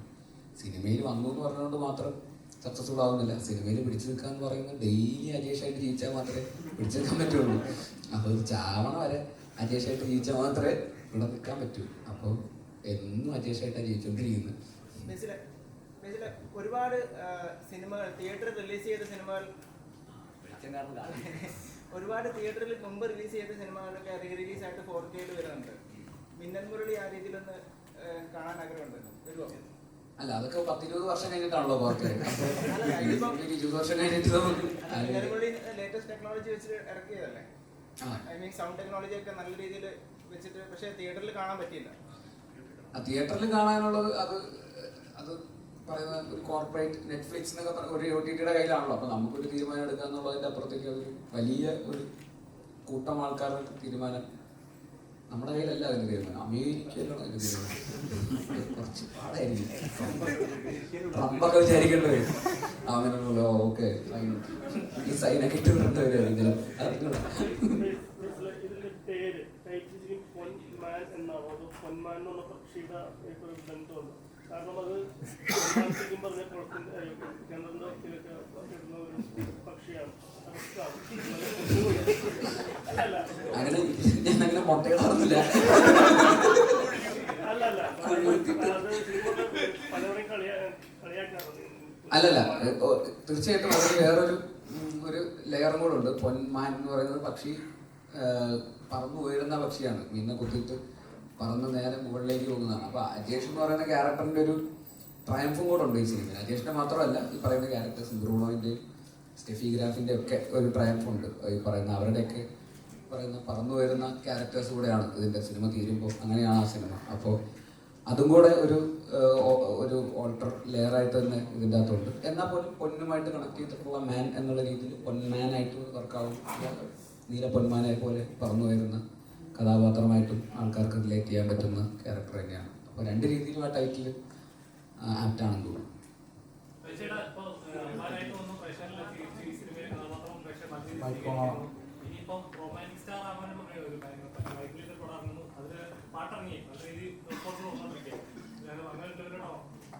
ഭയങ്കര ചെറിയ റൊമാൻസ് കോമഡി ഒക്കെ ആയിട്ട് വരുന്നുണ്ട് ഫെബ്രുവരി 14. എല്ലാവർക്കും ഭയങ്കര ഇഷ്ടപ്പെടുമെന്ന് വിചാരിക്കുന്നു. പൊന്മാൻ കണ്ടതിന് ശേഷം അതിലോട്ട് വരുമ്പോൾ ഭയങ്കര വ്യത്യസ്തമായിട്ടെന്ന് വിചാരിക്കുന്നു. എന്തായാലും ഫെബ്രുവരി 14 ഉണ്ട് ഭയങ്കര സന്തോഷം.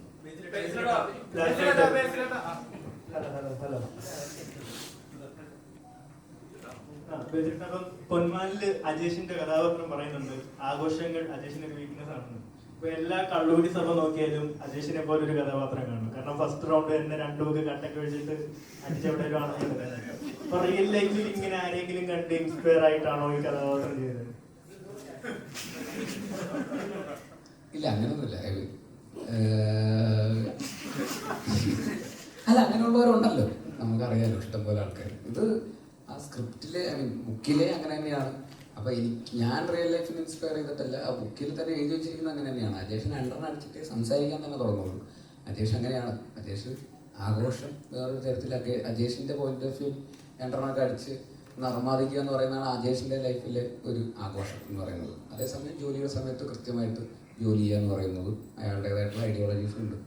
അപ്പം അജേഷിന്റെ പോയിന്റ് ഓഫ് വ്യൂ രണ്ടെണ്ണം അടിക്കുക എന്ന് പറയുന്നത് അജേഷിന് ഒരു ആവേശമാണ്, ആഘോഷമാണ്. അത് ബുക്കിൽ തന്നെ എഴുതി വെച്ചിട്ടുള്ള ക്യാരക്ടറിൽ അങ്ങനെയാണ് എഴുതിയിരിക്കുന്നത്. രണ്ടെണ്ണം അടിച്ചിട്ട് അജേഷ് സംസാരിക്കാൻ തുടങ്ങുള്ളൂ. അത്രയും റിസ്കിൽ നിൽക്കുന്ന സമയത്ത് ജെട്ടി ഇട്ടിട്ട് കിടക്കുന്നൊരു ഓർമ്മ എന്ന് പറയുന്ന ക്യാരക്ടർ എത്രയും റിസ്കിലാണ്. ഇത്ര റിസ്കിൽ വെക്കുമ്പോ ആ റിസ്ക് എന്ന് പറയുന്നത് അതുകൊണ്ടാണ് ഞാൻ പറയുന്നത്. അപ്പൊ അങ്ങനെ അത് ചെയ്ത് കഴിഞ്ഞപ്പോ ഭയങ്കര എൻജോയ് ചെയ്ത് ചെയ്യുന്നുണ്ടായിരുന്നു. ഈ പറഞ്ഞ പോലെ നേരത്തെ പറഞ്ഞ പോലെ കള്ളടിച്ചിട്ടാണ് പുള്ളി അങ്ങനെ ചെയ്തത്. അപ്പൊ പിന്നെ അങ്ങനെ ചെയ്യാലോ. പുള്ളിയുടെ ഒരു സ്റ്റൈൽ എങ്ങനെയാ, ഇത് അവിടെ മാത്രമല്ല പലയിടത്തും പുള്ളി അങ്ങനെ ചെയ്യാറുണ്ട്. അങ്ങനെയാണ്. 8 മണിക്ക് എണീച്ചല്ലേ? 8 മണിക്ക് എണീറ്റ് ഓടണം. ഒരു ആചാരം അങ്ങനെയാണ്. ആഘോഷത്തിന്റെ പല പല ടൈപ്പ് ഉണ്ടല്ലോ. പുള്ളി ഒറ്റയ്ക്കാ വന്നത്, പക്ഷെ കൂടെ ഓടിയപ്പോ 20 പേരുണ്ടായിരുന്നു. തലേ ദിവസം പുള്ളി കൂട്ടിയ ഗ്യാങ്ങാണ് അത്. ഒറ്റ രാത്രി കൊണ്ട് പുള്ളി ഉണ്ടാക്കിയെടുത്ത ഗ്യാങ്ങാണ്. ഒറ്റയ്ക്ക് വന്നവനാണ്, പക്ഷെ പിറ്റേ ദിവസം അവൻ ഭയങ്കര ഷാർപ്പാണ്. കാരണം തലേ ദിവസം അടിച്ച് ഫിറ്റ് ആയിക്കുമ്പോഴാണ് പറയുന്നത് രാവിലെ എനിക്ക് എഴുന്നേറ്റ് ജെട്ടിപ്പുറത്ത് ഓടണമെന്ന്. കറക്റ്റ് എഴുന്നേറ്റ് അജേഷ് അലാം വെച്ച് എഴുന്നേറ്റ് ഓടാൻ വേണ്ടി പോയി. അത്രയും ക്ലാരിറ്റി ഉള്ള ഒരാളാണ് അജേഷ്. അപ്പൊ പറഞ്ഞ വാക്ക് ഉറപ്പായിട്ടും ജെട്ടിപ്പുറത്തിലേക്ക് ജെട്ടി ഇല്ലാതെ അജേഷ് ഓടും. പടത്തിലല്ലാത്തതുകൊണ്ട് കാണിക്കാൻ പറ്റില്ല. അതുകൊണ്ട് നടക്കുകയാണ്. കാരണം ഈ പൊതുവേദികളിലെ മന്ത്രിമാര് പോലും സെക്കൻഡ് ഇപ്പൊ ആരും വേദികൾ കയറിയ കൈ കൊടുക്കാറില്ല മേടിച്ചിട്ട്. അപ്പൊ അത് ഇതിപ്പോ ഒഫീഷ്യലായിട്ട് നിർത്താൻ എന്തെങ്കിലും പരിപാടി എന്തെങ്കിലും ചെയ്യുന്നുണ്ടോ? അതൊരു സാമൂഹിക വിപത്തായി മാറിയിരിക്കുകയാണ്.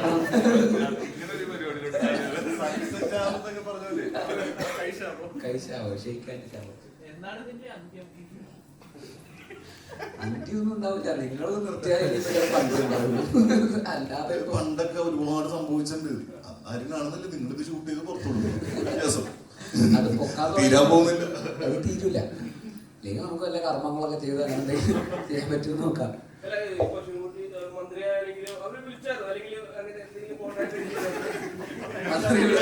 ആ ബസ്സിൽ, അതായത് നമുക്ക് അതിനെ കുറിച്ച് എന്താണ് ഇപ്പൊ ചെയ്യാൻ പറ്റുക? പാസ്സാക്കി ഒരു ബില്ല് പാസ്സാക്കിയാലോ? അവരൊക്കെ നല്ല രീതിയിലാണ് എടുത്തിരിക്കുന്നത്. ആ, അതാണ് അതിന്റെ ഒരു അത് ആരെയും ഉപദ്രവിക്കുന്നില്ല, ആർക്കും ഒരു ഉപദ്രവമില്ല, ആൾക്കാർക്ക് എന്റർടൈൻമെന്റ് മാത്രമേ ഉള്ളൂ. അപ്പൊ എല്ലാവരും ആരാണെന്നൊന്നുമില്ല, എല്ലാവരും അതിന്റെ ഭാഗമാവുന്ന, എല്ലാവരും അതിന്റെ അകത്ത് എൻജോയ്മെന്റ് കണ്ടെത്തുന്നു എന്നുള്ളതിൽ സന്തോഷമുണ്ട്. അത്രേ ഉള്ളൂ. അതല്ല ഇപ്പൊ കേരളത്തിൽ കൾച്ചർ മാറി, ഒരാൾ ഷെയ്ക്ക് ഹാൻഡ് കൊടുക്കുന്നെങ്കിൽ മറ്റൊരാളുടെ കൈ പിടിച്ചു അങ്ങനത്തെ വ്യത്യാസം വന്നിട്ടുണ്ട്. മനസ്സിലാണ് അതിലും തുടക്കം. അല്ല, അതിനിപ്പോ ഇതുപോലെ ക്യാമറ ആയിട്ട് ഇങ്ങനെ ഇവിടെ ക്യാമറ കൈ നീണ്ടിട്ട് വരും, ചേട്ടാ ഷെയ്ക്കായിട്ട് വരിക. അപ്പൊ തന്നെ എടാ എന്ത് വിശ്വസിച്ച തരിമ്പോ നീ വലിച്ച അങ്ങനെയാണ്. പക്ഷെ ഓക്കെയാണ്, കഴിഞ്ഞ ദിവസവും കൂടെ വലിച്ചേ ഉള്ളൂ. വരുന്നത് മരണമാസം നടത്ത ഞെട്ടിക്കും ഞങ്ങളെ. അത് ആ സിനിമയായിട്ട് വരുമ്പോൾ പറയാം.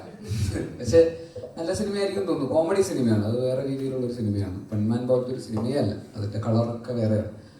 അത് വേറെ രീതിയിൽ എന്റർടൈൻ ചെയ്യുന്നു തന്നെയാണ് തോന്നുന്നത്.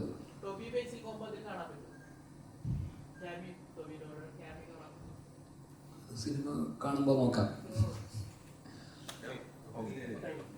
താങ്ക് യു, സന്തോഷം. Thank you so much. ചോദിക്കാം.